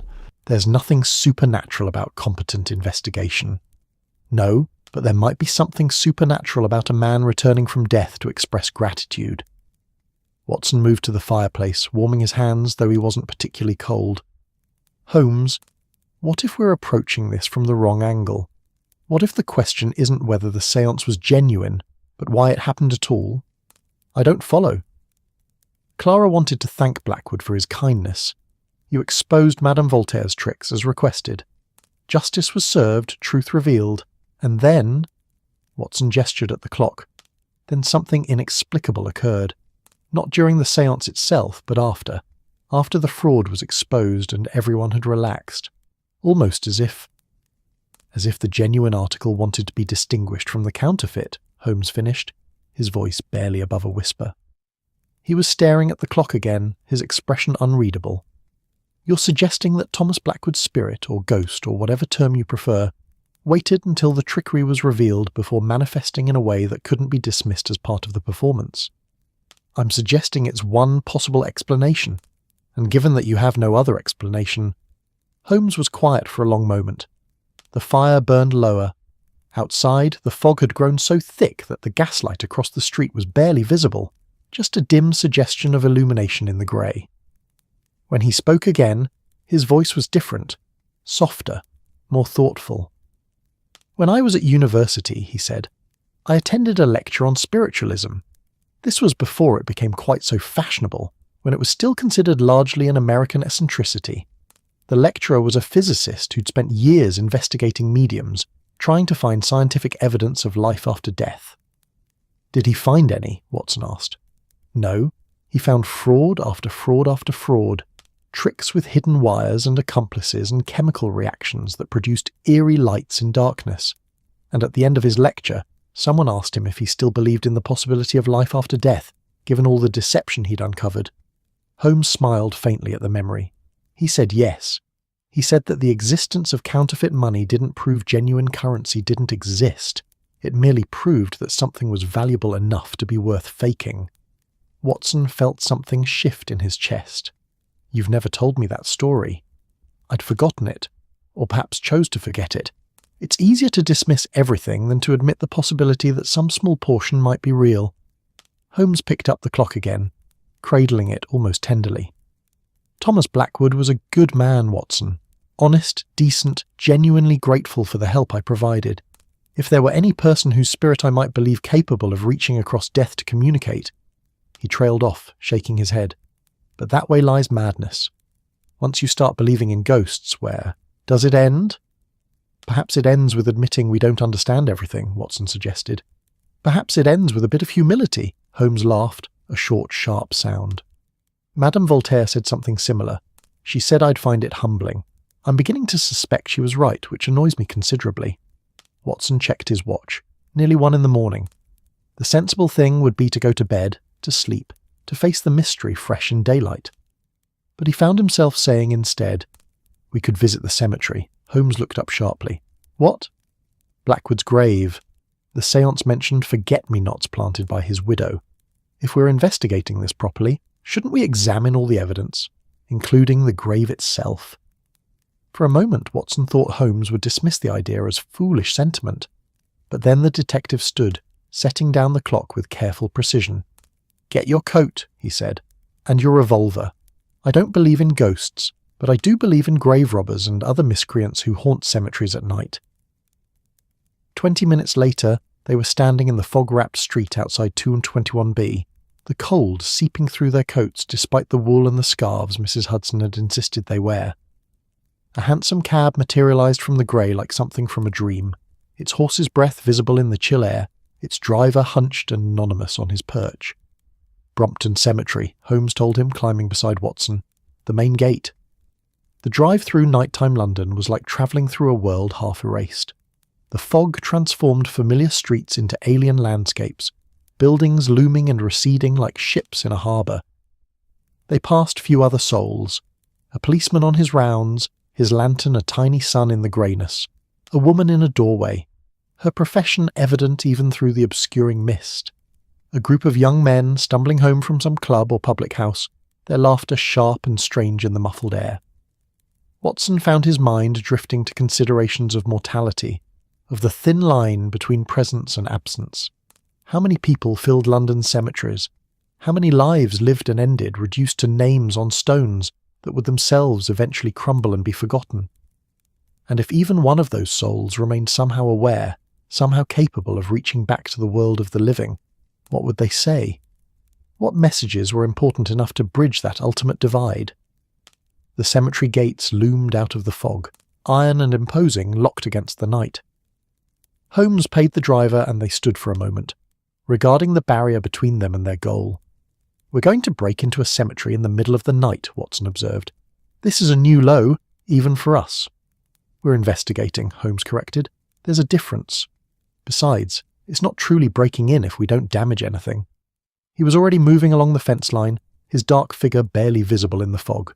Watson followed, trying to move quietly despite the visibility being so poor he could barely see his own feet. They found a section where the fence had been damaged, probably by some previous intruder, and climbed over with the awkwardness of middle-aged men attempting athletic feats. Watson felt his coat tear on the iron spikes and cursed softly. Holmes had already dropped to the other side and was waiting in the darkness that seemed to press in from all sides, despite the occasional gaslight along the cemetery's paths. "This way," Holmes whispered, producing a small lantern from his coat and lighting it. The flame cast wild shadows across the gravestones, turning them into a forest of stone markers, each one a small memorial to absence. They walked in silence, their footsteps muffled by grass grown long and damp with fog. The cemetery stretched around them, vast and solemn, full of the ornate Victorian monuments to death. Angels with outstretched wings, urns draped in stone cloth, crosses of every size and design. Here and there, fresh flowers marked recent burials. More often, the graves showed signs of neglect, of families who'd stopped visiting or had themselves joined the deceased. Holmes seemed to know where he was going, navigating through the maze of graves with confidence. Watson followed, acutely aware of the revolver in his coat pocket, though he couldn't have said what he expected to need it for. Ghosts, presumably, didn't fear bullets. "Here," Holmes said finally, stopping before a modest headstone in a quieter section of the cemetery. He raised the lantern, illuminating carved letters, "Thomas Blackwood, 1847, 1883, beloved husband." He gathered books and kindness. Beneath the inscription, just as the séance had mentioned, a patch of forget-me-nots grew in the cold earth. Even in November, even at night, Watson could see their small blue flowers, somehow still blooming though the season should have ended their display weeks ago. Holmes knelt beside the grave, setting the lantern down carefully. His fingers reached out to touch the flowers, gentle as Watson had ever seen him. "Margaret planted these," he said softly. "She's kept them going for years now. Forget-me-nots are hardy, but this—" he indicated the blooms. "This takes dedication." Watson knelt beside him, studying the grave. "What are we looking for?" "I don't know. Evidence, understanding, something that makes sense of what happened tonight." Holmes pulled out his magnifying glass, examining the ground around the headstone with minute attention.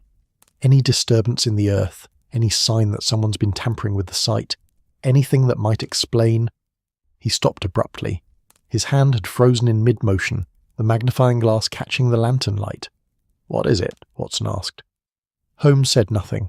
He reached into the forget-me-nots, his fingers closing around something small. When he withdrew his hand and opened it, Watson saw a coin lying in his palm. Old, tarnished, the sort of penny that had been out of circulation for years. The exact sort of penny, Watson realised with a chill that had nothing to do with the November cold, that had been popular in 1881. The year Thomas Blackwood had first visited Baker Street. The year Holmes had given him back his future.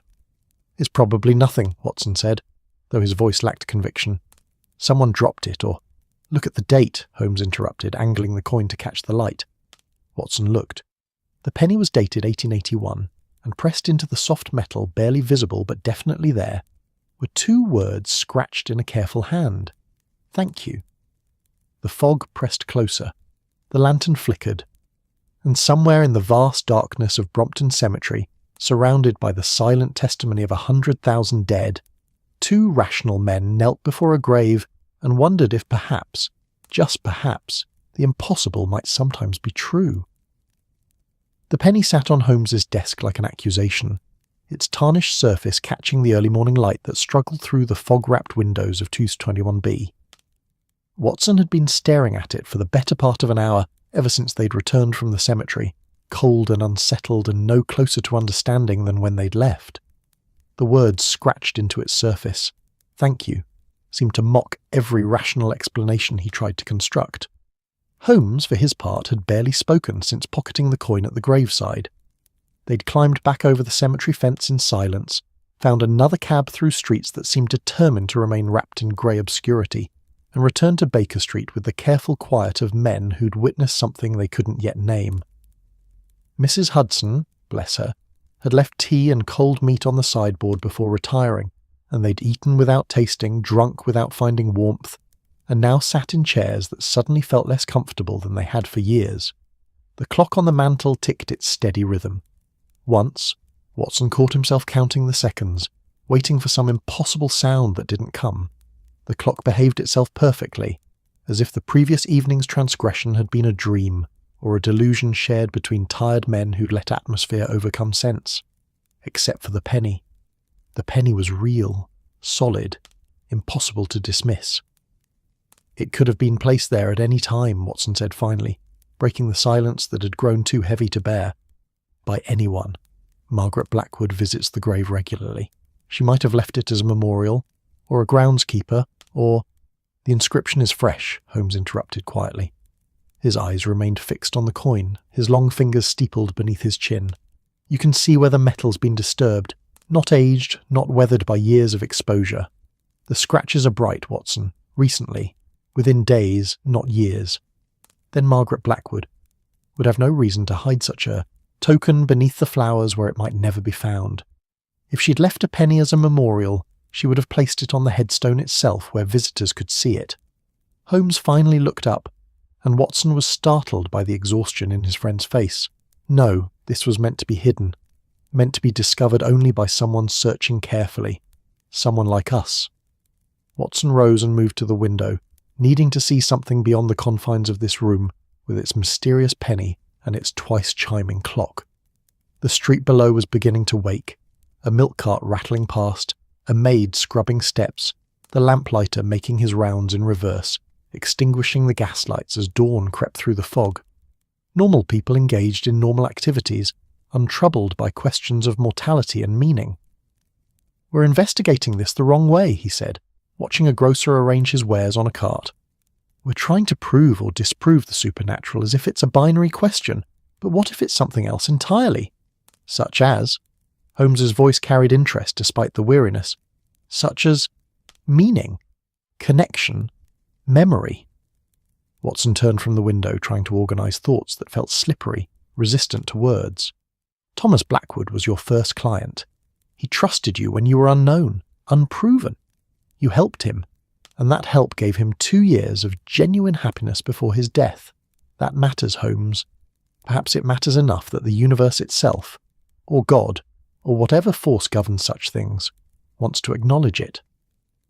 Holmes was quiet for a long moment. When he spoke, his voice was softer than Watson expected. "You're suggesting that what we experienced wasn't necessarily Blackwood's ghost, reaching from beyond death, but rather some kind of cosmic acknowledgement? The universe tipping its hat to a debt repaid? I'm suggesting that perhaps we're asking the wrong questions. We're so focused on mechanism. How did the clock chime? Who planted the penny? That we're missing the simpler truth. Someone wanted to say thank you. Whether that someone was Thomas Blackwood's spirit or Margaret Blackwood acting on impulse, or even some force we don't understand orchestrating coincidences." Watson shrugged. "Does it matter? The message was received. The gratitude was expressed." "It matters if we're being manipulated," Holmes said, but there was less conviction in his tone than usual.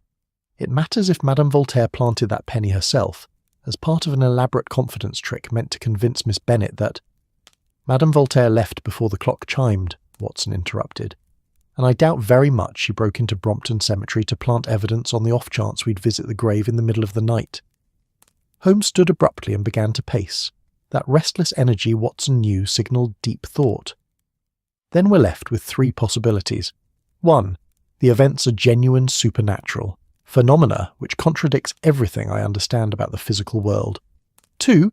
They're an elaborate hoax executed by someone with motive and means I cannot identify. 3. They're coincidences, remarkable, improbable coincidences that happen to align in a way that suggests meaning where none exists. Or 4, Watson said quietly. They're genuine, and your understanding of the physical world is incomplete." Holmes stopped pacing. He stood before the fireplace, one hand resting on the mantel, staring down at the flames. In the growing daylight, Watson could see the tension in his friend's shoulders, the way his jaw tightened against some admission he didn't want to make. "I've built my entire career," Holmes said finally, "on the premise that everything can be explained through observation and deduction, that the world operates according to natural laws, and that apparent mysteries are simply problems waiting for sufficient intelligence to solve them. If I accept that Thomas Blackwood's ghost chimed our clock and left us a penny—" He shook his head. "Where does it end, Watson? Do I start consulting with mediums on cases, holding séances in lieu of investigation, attributing every inexplicable detail to supernatural intervention. No, Watson said firmly.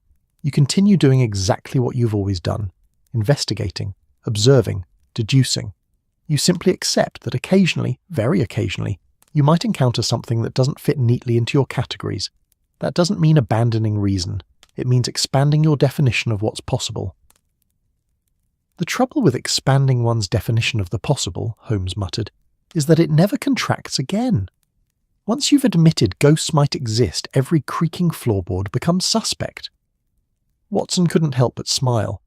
I suspect you'll manage. Your skepticism is far too robust to be permanently compromised by a single inexplicable clock chime.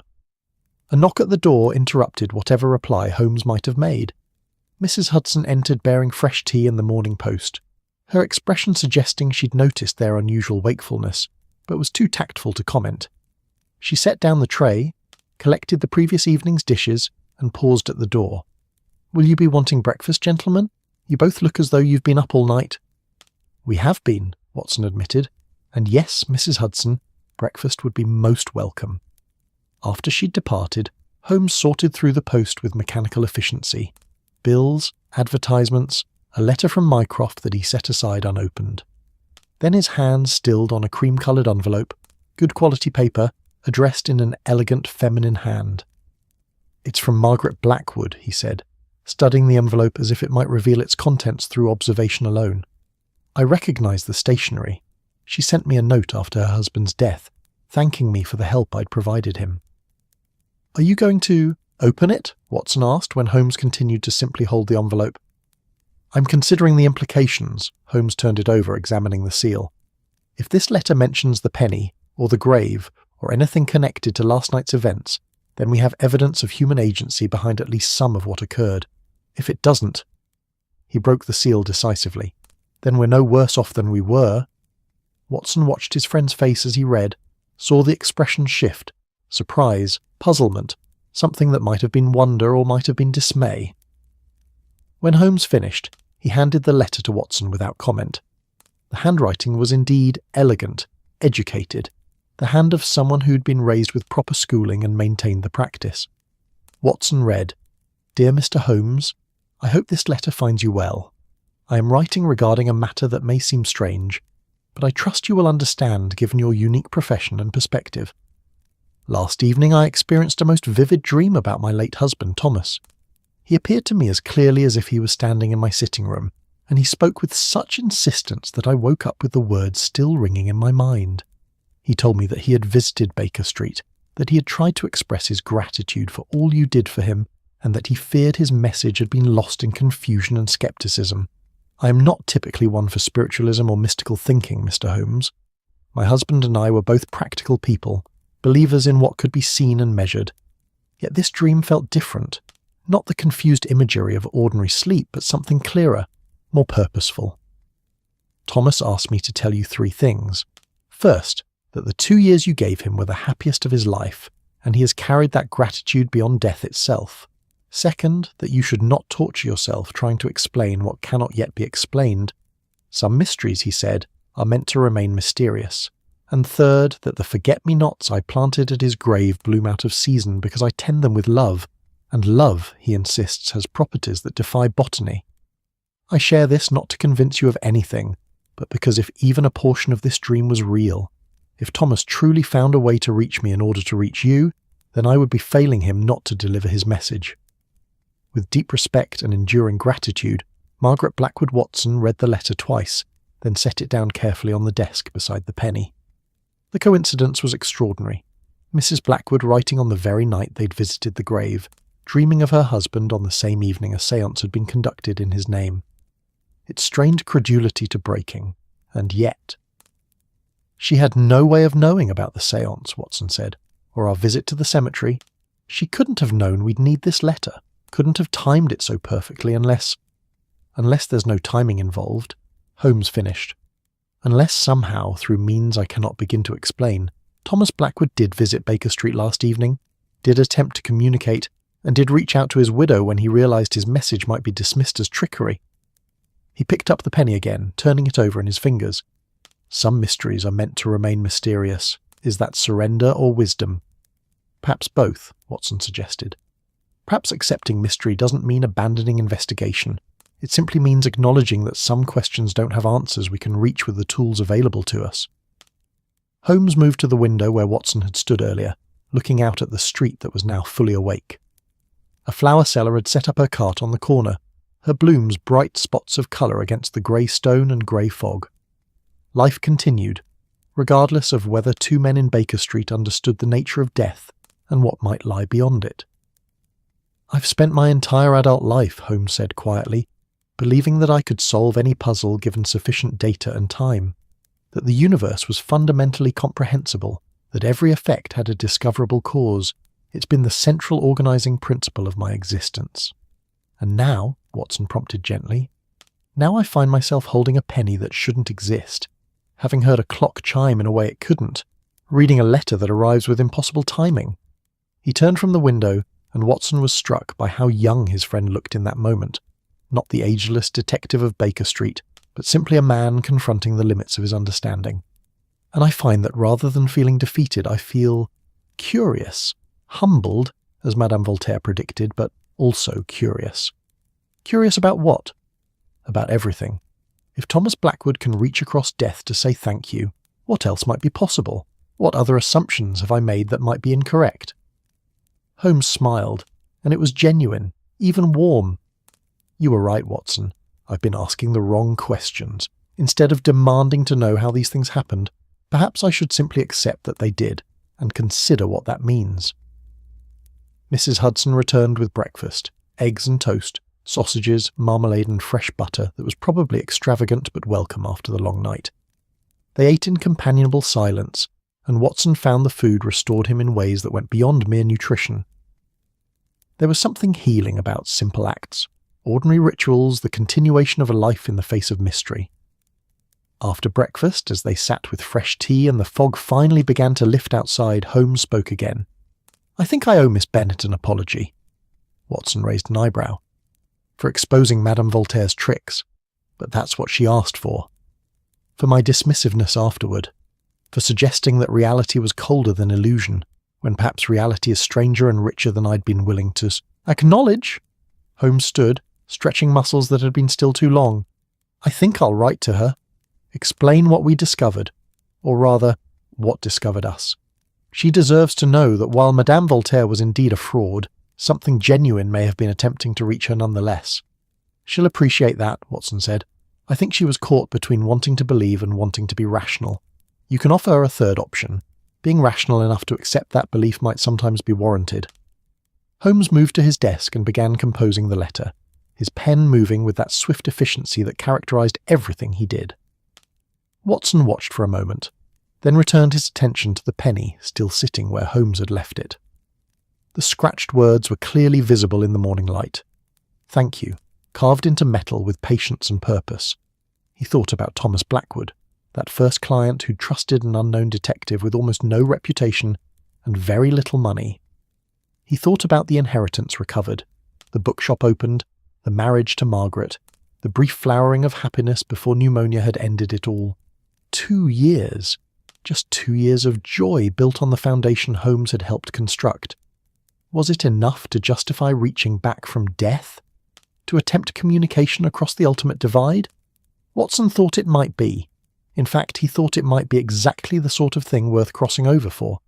Not to impart great wisdom or predict the future, but simply to say thank you, to acknowledge that kindness mattered, that help, given without expectation of reward, deserved recognition, that the connections formed between people didn't necessarily end when breath stopped and hearts fell silent.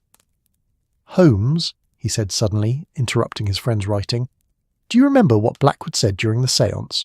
About time moving strangely where he was, about being able to see backward and forward?" Holmes looked up, his pen stilling. "You're thinking of his warning, that something would happen tonight that I couldn't explain. I'm thinking that if he could see the evening's events from wherever he was, he might have known that Madame Voltaire would be exposed as a fraud. He might have known you'd dismissed the séance entirely, and he might have decided to provide evidence that couldn't be so easily dismissed. The clock chimes, the penny." Holmes nodded slowly. A separate manifestation, distinct from the medium's performance, something that would occur after the fraud was revealed, so it couldn't be attributed to Madame Voltaire's tricks. Exactly. If you wanted to convince Sherlock Holmes of the impossible, you'd need to eliminate all possible explanations except the impossible one. You'd need to be subtle, specific, and undeniable all at once. Holmes set down his pen entirely, giving Watson his full attention. Are you saying you believe Thomas Blackwood's ghost orchestrated the entire evening, allowed himself to be channeled by a fraudulent medium, waited for me to expose her, then provided genuine supernatural evidence once the fake had been cleared away? I'm saying it fits the facts we have. It explains the timing, and it rather sounds like the sort of clever approach a man whose problem you'd solved through cleverness might appreciate. Watson smiled. Meeting you on your own ground, so to speak. Playing fair, showing his work, ensuring you couldn't dismiss him out of hand. For a long moment, Holmes simply stared at Watson. Then slowly, he began to laugh. Genuine laughter, the kind Watson heard rarely enough that it was always notable. My God, Watson, if you're right, then Thomas Blackwood is more devious dead than he ever was alive. He used a fake medium as cover for a genuine manifestation, knowing I'd expose the fake and thereby make the genuine manifestation seem more credible by contrast. You did say he was intelligent. I said he was grateful, which is different, but Holmes was still smiling. Though I suppose gratitude and intelligence aren't mutually exclusive. He picked up his pen again, added a few more lines to his letter, then signed it with a flourish. There, I've told Miss Bennet that while Madame Voltaire was indeed fraudulent, we've since discovered evidence suggesting that Mr. Blackwood may have been attempting to communicate through less deceptive means. I've invited her to visit so we can show her what we found. Will you tell her about the cemetery visit? And confess to breaking into hallowed ground in the middle of the night? Watson, I have some remaining sense of propriety. But his eyes twinkled. I'll simply say the penny came into our possession through investigation, which is technically true. Mrs. Hudson appeared again, this time to collect the breakfast dishes. She paused, studying them both with the keen eye of someone who'd been their landlady long enough to read subtleties. You both seem more settled this morning. I take it you've worked through whatever was troubling you last evening. We've reached an accommodation with mystery, Holmes said, which may be the best one can hope for in this strange world. Very philosophical for a Thursday morning, Mrs. Hudson said dryly. Will you be needing the sitting room this afternoon? Only I'd like to give it a proper cleaning after last night's activities. By all means, Holmes assured her. We've extracted all the evidence we're likely to find. The room is yours. After she'd gone, Watson asked, What will you do with the penny? Holmes held it up, letting it catch the light. Keep it, I think, as a reminder. Of what? That I don't know everything. That the world is larger and stranger than my theories account for. That occasionally, very occasionally, gratitude might be powerful enough to transcend death itself. He slipped the coin into his waistcoat pocket where it would reside alongside his watch and whatever other small items he deemed worth carrying. And as a reminder that my first client, the one who took a chance on an unknown detective, deserves to be remembered and honoured, whether through supernatural intervention or simply through conscious choice. Watson felt something warm settle in his chest. Satisfaction, perhaps, or simply relief that his friend could admit to not having all the answers without surrendering the brilliant mind that had solved so many seemingly impossible problems. The clock on the mantel chimed the hour, 9 clear strikes, perfectly normal, exactly as expected. Neither of them reacted beyond a brief glance, an acknowledgement that whatever had animated it the previous evening had apparently said its piece and moved on.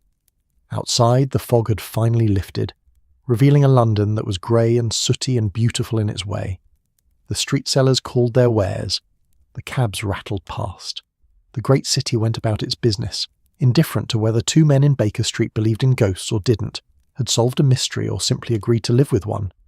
And somewhere, perhaps, Thomas Blackwood rested easier, knowing his gratitude had been received and understood, his message delivered despite the interference of fraudulent mediums and philosophical skepticism. Some debts, Watson thought, were worth crossing the veil to repay, and some thank yous mattered enough to bend the rules of reality itself, just for a moment, just enough to be heard. The world was indeed larger and stranger than anyone's theories could fully account for, and that, he decided, was exactly as it should be. 3 days had passed since the séance, and Baker Street had settled back into its familiar rhythms with the practised ease of a place that had witnessed stranger things than twice-chiming clocks and messages from the dead. The fog had lifted, replaced by the crisp clarity of late November, when London's sky turned the colour of old pewter, and the air carried the promise of winter in its bite. Watson found himself grateful for the change. There was something about clear weather that made mysteries feel less oppressive, as if sunlight, however weak, could illuminate questions that fog had only obscured. Clara had visited yesterday afternoon, arriving with an expression that suggested she'd spent the intervening days in much the same contemplation as Watson and Holmes had. She'd listened to Holmes's carefully edited account of their subsequent investigation, the penny presented but not its discovery location specified, Margaret Blackwood's letter shared in full, the conclusions left deliberately ambiguous. Watson had watched her face as she processed the information and saw the emotions play across her features like weather across water. "So you're saying," she'd ventured finally, cradling the penny in her palm as if it were something precious and fragile, that Madame Voltaire was indeed a fraud, but that something else, something genuine, may have been present that evening as well. "I'm saying," Holmes had replied with uncharacteristic gentleness, "that I cannot explain everything that occurred. The medium's tricks I understand perfectly. The clock's behaviour and this penny's appearance I do not. I've learned, somewhat reluctantly, that I don't know is sometimes the most honest answer available." Clara had smiled then, a real smile that reached her eyes and softened the grief that had haunted them. I think Mr. Blackwood would have appreciated that. He always said that admitting ignorance was the first step toward wisdom. She'd returned the penny carefully. "Thank you, Mr. Holmes, for investigating, for being honest, for not simply dismissing everything as either fraud or fact. The middle ground is uncomfortable, but I think it's where truth often lives." After she'd departed, Holmes had been unusually quiet, standing at the window and smoking his pipe with the abstracted air of a man whose thoughts had wandered far from Baker Street. Watson had left him to it, understanding that some contemplations required solitude. Now, on this clear November morning, Watson sat reading the newspaper while Holmes worked at his chemistry table, conducting some experiment that involved colourful liquids and produced occasional small puffs of acrid smoke. The domesticity of it felt healing somehow, a return to the ordinary that they both needed after several days of wrestling with the extraordinary. Mrs. Hudson entered bearing the Morning Post and a pot of fresh tea, her expression suggesting she had opinions about the state of Holmes' chemical corner, but had decided to reserve them for a more opportune moment. "A letter for you, Dr. Watson," she said, setting down the tray and extracting an envelope from the small pile. "Looks like it's from that medical journal you write for occasionally." Watson accepted it with mild curiosity. He did occasionally contribute case studies to the Lancet, though always with details altered to protect patient privacy. This letter, however, wasn't from the journal at all. The envelope bore their letterhead, but when he opened it, he found a different sort of correspondence entirely. "Holmes," he said slowly, drawing his friend's attention from whatever chemical reaction was producing green smoke. "You should see this." The detective crossed the room, wiping his hands on a towel that had seen better days. He read over Watson's shoulder, his sharp eyes scanning the contents with that rapid comprehension that always seemed slightly inhuman. The letter was from Margaret Blackwood. "Dear Dr. Watson, forgive the unusual method of contact. I obtained your address through your publisher and took the liberty of using medical journal letterhead to ensure the correspondence reached you. I hope you'll understand the subterfuge. I wanted to write to you specifically, rather than to Mr. Holmes, because I suspect you might be more receptive to what I wish to share. My husband spoke of Dr. Watson in his few meetings with Mr. Holmes. He said you had a quality of compassion that balanced the detective's brilliant but sometimes stark rationalism. I find myself in need of that balance now. Since sending my previous letter about the dream, I've experienced 2 more visitations from Thomas. I hesitate to call them dreams, as they possess a clarity and consistency that ordinary dreams lack. In these visits, he speaks to me as clearly as he did in life, and he has shared things that I believe may be of interest to you and Mr. Holmes. He says that the evening of the séance was difficult for him, that crossing the boundary between death and life requires enormous effort and is not something spirits can do frequently or easily. He describes it as trying to shout across a vast canyon while a storm rages, knowing your voice will be distorted and likely misunderstood. He attempted to communicate through Madame Voltaire not because she was genuine, he confirmed she's entirely fraudulent, but because she had created the conditions necessary for him to attempt contact. The gathered believers, the dimmed lights, the focused attention. These things apparently make the barrier between worlds temporarily more permeable. However, he realised that Mr. Holmes would expose the medium's tricks, as indeed he did. So Thomas prepared a secondary message, the clock chime, for after the exposure. He wanted Mr. Holmes specifically to witness something that couldn't be explained away, because he believes your friend needs occasionally to encounter mystery that defeats his remarkable intellect. Humility, Thomas told me, is the door through which greater understanding enters. The penny at the grave was placed there by me, at Thomas's instruction during one of these visitations. He told me precisely where to put it, and what to inscribe on it, though I confess I felt quite foolish scratching words into metal with a sewing needle. He assured me you would find it, though he couldn't explain how he knew. Dr. Watson, my husband, asked me to convey something specific to you. He says that you have spent years chronicling Mr. Holmes's adventures, celebrating his friend's genius while diminishing your own contributions. He wants you to know that your compassion, your willingness to believe in things beyond pure reason, your capacity to see the human heart beneath the puzzle, these are not weaknesses or deficiencies. They are gifts that complement Mr. Holmes's abilities and make your partnership more powerful than either of you alone could be. He also says, and here I confess my own skepticism, though I'm learning to suspend it, that you will face a choice in the coming year, a moment when logic and intuition point in different directions, when the safe path diverges from the meaningful one. He cannot tell you what to choose, but he wanted you to know that trusting your heart has value, even when your head protests.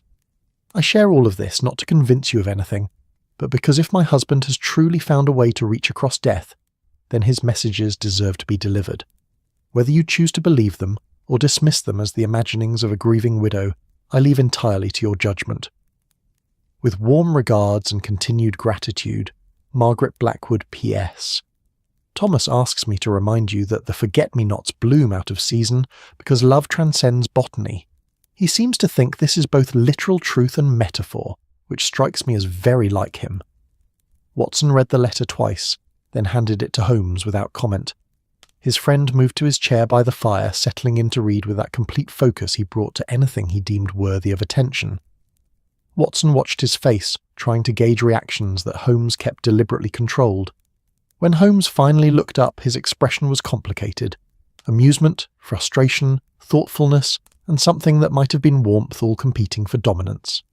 "Well," he said finally, "it seems our first client has become remarkably communicative in death.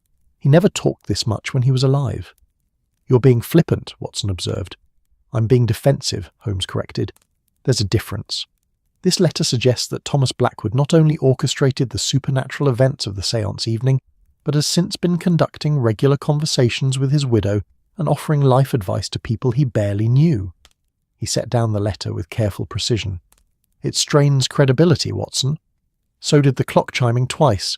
So did the penny with its message, yet both occurred." Holmes was quiet for a long moment, staring into the fire with that distant expression that meant he was conducting some internal debate. When he spoke again, his voice was softer, less certain. "If I accept this, if I accept that Thomas Blackwood's consciousness or spirit or whatever we wish to call it, has survived death and is actively attempting to communicate, then I must revise nearly every assumption I've built my worldview upon. Or," Watson suggested gently, "you could simply add this to your understanding rather than replacing everything else. You don't have to choose between reason and mystery, Holmes. You can hold both simultaneously." "Can I?" Holmes turned from the fire and Watson was struck by the vulnerability in his friend's face. "I've spent my entire adult life building a reputation on certainty, on the ability to explain the inexplicable. What happens to that reputation if I start admitting that some things transcend explanation?" "Your reputation is built on solving cases, not on being omniscient," Watson pointed out. "And I suspect most people would find you more rather than less impressive if you could admit to occasionally encountering genuine mystery." Holmes rose and moved to the window, a restless energy, animating him that Watson recognised as the precursor to either a long walk or a lengthy monologue. The letter mentions that I need to encounter a mystery that defeats my intellect, that humility is the door through which greater understanding enters. Do you disagree? I hate that I don't disagree. Holmes's reflection in the window glass showed a slight smile. I've become arrogant, Watson. Not intentionally, but inevitably. When one solves case after case, when police inspectors defer to your judgment and criminals flee at your reputation, it becomes easy to believe you have all the answers. And now I'm standing in my own sitting room, holding evidence that I cannot explain, reading letters from the dead delivered via their widows, and seriously contemplating the possibility that consciousness survives bodily death. He turned from the window. It's humbling, infuriating, and oddly liberating. Watson felt something warm settle in his chest. Liberating how? If I don't have to explain everything, if I can acknowledge genuine mystery without it diminishing my abilities, then perhaps I can approach cases with less pressure, less expectation of perfection. Holmes moved back to his chair, settling in with a sigh. Though I suspect I'll still be unbearably arrogant most of the time, some habits are too ingrained to break completely. I'll alert the press, Watson said dryly, earning a genuine laugh from his friend. They sat in comfortable silence for a while, the fire crackling, the city sounds drifting up from the street below.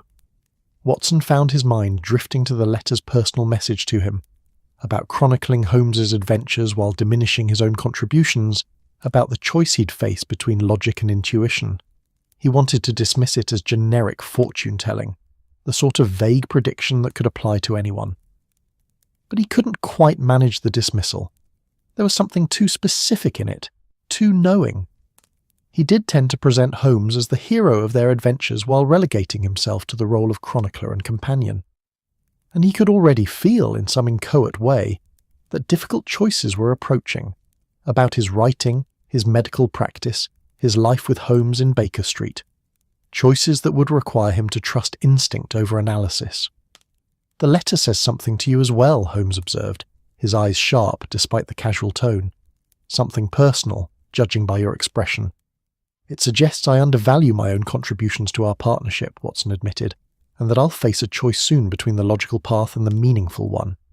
And you're wondering if it's genuine prophecy or merely good cold reading applied posthumously. Something like that, Holmes leaned forward, his expression serious. Watson, I don't know if Thomas Blackwood's spirit truly communicated those words to his widow. I don't know if consciousness survives death, or if love transcends biology, or any of the other metaphysical questions this entire affair has raised. But I do know this. You consistently undervalue yourself.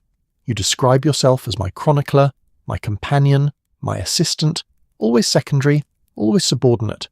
But the truth is that I would be a lesser detective without you. Your compassion tempers my coldness. Your willingness to see the human element prevents me from reducing people to mere data points. Your intuition often grasps truths that my logic misses until much later. Watson felt heat rise to his face. Holmes, I'm not finished. You asked earlier if I could hold reason and mystery simultaneously. I think the real question is whether I can hold truth and sentiment simultaneously. And the truth is that our partnership works because we balance each other. My intellect and your heart, my analysis and your synthesis, my questions and your willingness to live with uncertainty. Holmes sat back. So whether that message came from beyond the grave or from Margaret Blackwood's own wisdom doesn't matter. It's true regardless of its source. The silence that followed was profound, comfortable, full of things that didn't need saying. Watson found himself blinking against unexpected moisture in his eyes. Holmes, mercifully, returned his attention to the fire, allowing his friend privacy for whatever emotions needed processing. A clock chimed somewhere in the building, not their mantel clock, but some neighbour's timepiece marking the hour. Both of them tensed slightly, listening for anything unusual. The clock chimed 10 times, perfectly normal, and they relaxed again in unison. Do you think he's gone? Watson asked. Blackwood, I mean. Do you think he said everything he needed to say? Holmes considered the question seriously. I think if his primary message was gratitude, and if that gratitude has been received and acknowledged, then yes, he's accomplished what he set out to do. The debt has been repaid, the balance restored. Whatever comes next for his consciousness or spirit, it can proceed without that unfinished business. That's a remarkably metaphysical statement from you. I'm full of surprises lately. It's quite disconcerting. But Holmes was smiling. Though I reserve the right to revert to aggressive skepticism should we encounter any more mediums. Once is a learning experience. Twice would be a pattern, and I refuse to become known as the detective who believes in ghosts. Your secret is safe with me, Watson assured him, though I make no promises about what I might write for publication in 20 years when you're too old and respectable to object. I'll be dead in 20 years. Then you'll be in an excellent position to haunt me if I misrepresent you. They both laughed at that, the sound warm and genuine, and Watson thought how strange it was that a séance and its aftermath had somehow deepened their friendship rather than straining it.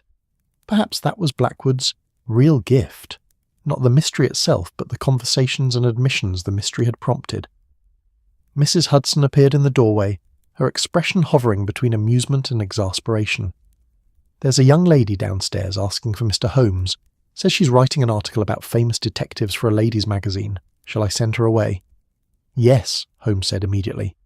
Actually, Watson interrupted, perhaps you should see her. Good publicity never hurts, and you've been rather invisible to the general public lately. Holmes shot him a look that suggested betrayal, but sighed. Very well. Show her up, Mrs. Hudson, but Watson stays as chaperone and witness. I don't trust journalists. The young lady who entered a few minutes later was perhaps 25, dressed fashionably but sensibly, with intelligent eyes and an observant manner that suggested she was already cataloguing details for her article. She introduced herself as Miss Caroline Hartwell, a freelance writer who contributed to several publications. Mr. Holmes, she began after the initial pleasantries, I'm interested in writing about the methods of modern detection, how you approach cases, what techniques you employ.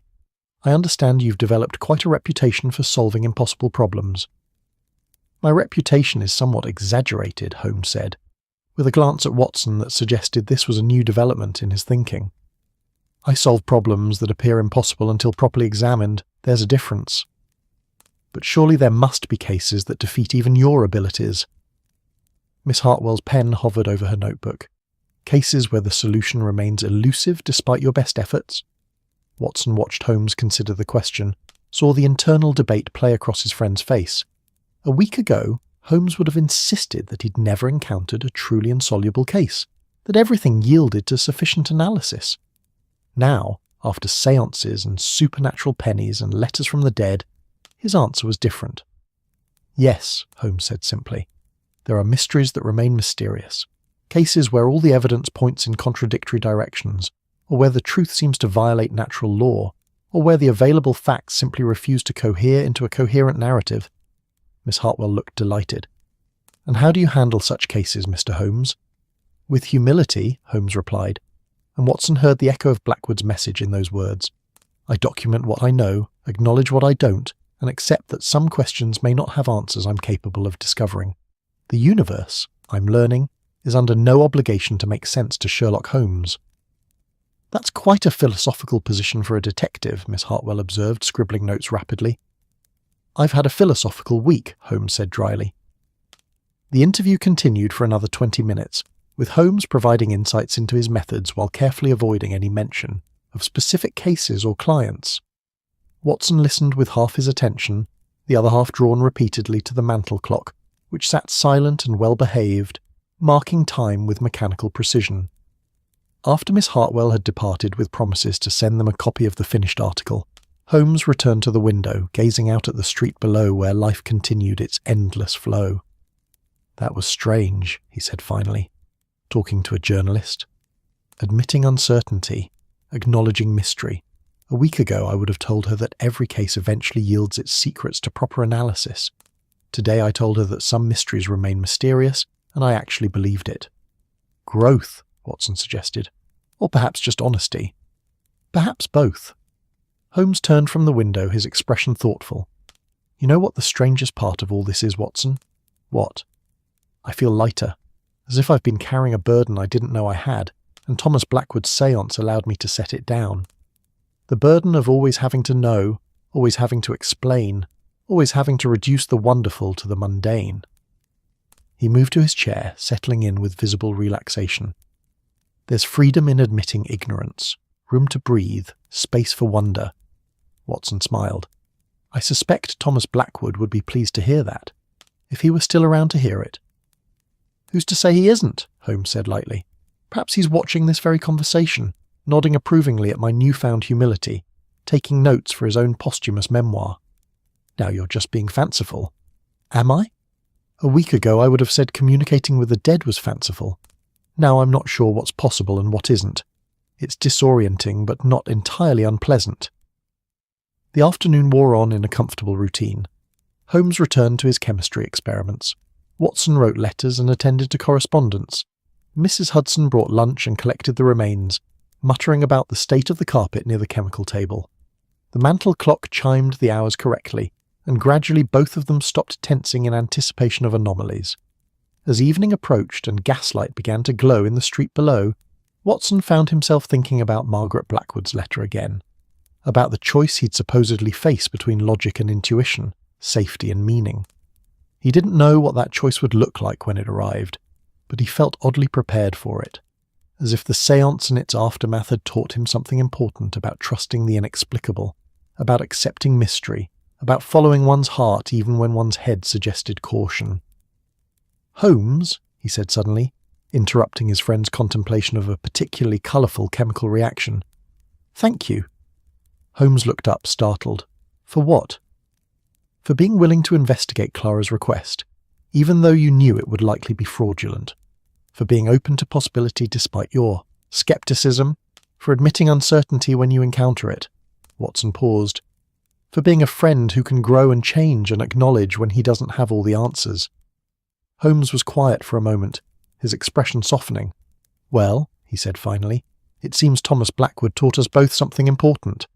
Him from beyond the grave, which is rather impressive efficiency when you think about it. What did he teach you? That gratitude matters enough to transcend death. That helping someone, even in small ways, can echo forward in ways we never anticipate. That pride is the enemy of wisdom, and admitting, I don't know, is sometimes the bravest thing one can say. Holmes smiled. And that forget-me-nots bloom out of season when tended with love, which is apparently both literal truth and metaphor. He was a good man, Watson said. He was, and he remains a good man, in whatever form he now exists, if he exists at all. Holmes returned his attention to his chemicals, which I'm carefully choosing not to form a definite opinion about, because I'm practicing this new skill of living with uncertainty. Night fell over London, bringing with it the lamplighters and their small pools of illumination, the evening traffic of cabs and carriages, the sounds of a great city settling into its nocturnal rhythms. Inside 221B Baker Street, two friends sat in companionable silence, warmed by fire and friendship, and the comfortable weight of mysteries both solved and unsolved. The mantel clock ticked steadily onward, marking hours that passed normally, one chime per hour, no anomalies or impossibilities. And if sometimes, in the quiet moments between one breath and the next, Watson thought he heard something like a whisper of gratitude carried on the air, well, he was learning to accept such things without needing to explain them. Some mysteries, after all, were meant to remain mysterious, and some thank yous echoed long after they were spoken, resonating through time and space and perhaps even death itself, reminding the living that connection and compassion and simple human kindness mattered more than anyone could fully comprehend. The Baker Street séance had ended days ago, but its lessons, Watson suspected, would continue long into the future, shaping how they approached both cases and life, both reason and mystery, both the known and the ultimately unknowable. And somewhere, perhaps, Thomas Blackwood smiled, if spirits could smile, knowing his message had been received, his gratitude expressed, his debt repaid in full. The forget-me-nots would bloom again come spring, defying season and sense, tended by love, and growing in the space between the possible and the impossible, just as they should. That's our story for tonight. Perhaps you're unwinding under the soft lights of Berlin, the calm evening breeze of Jakarta, the moonlit rooftops of Lisbon, or the quiet shores of Wellington.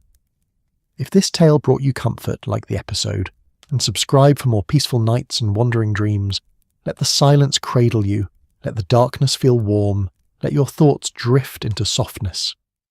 Sleep gently now, wherever you are in this beautiful, endless world.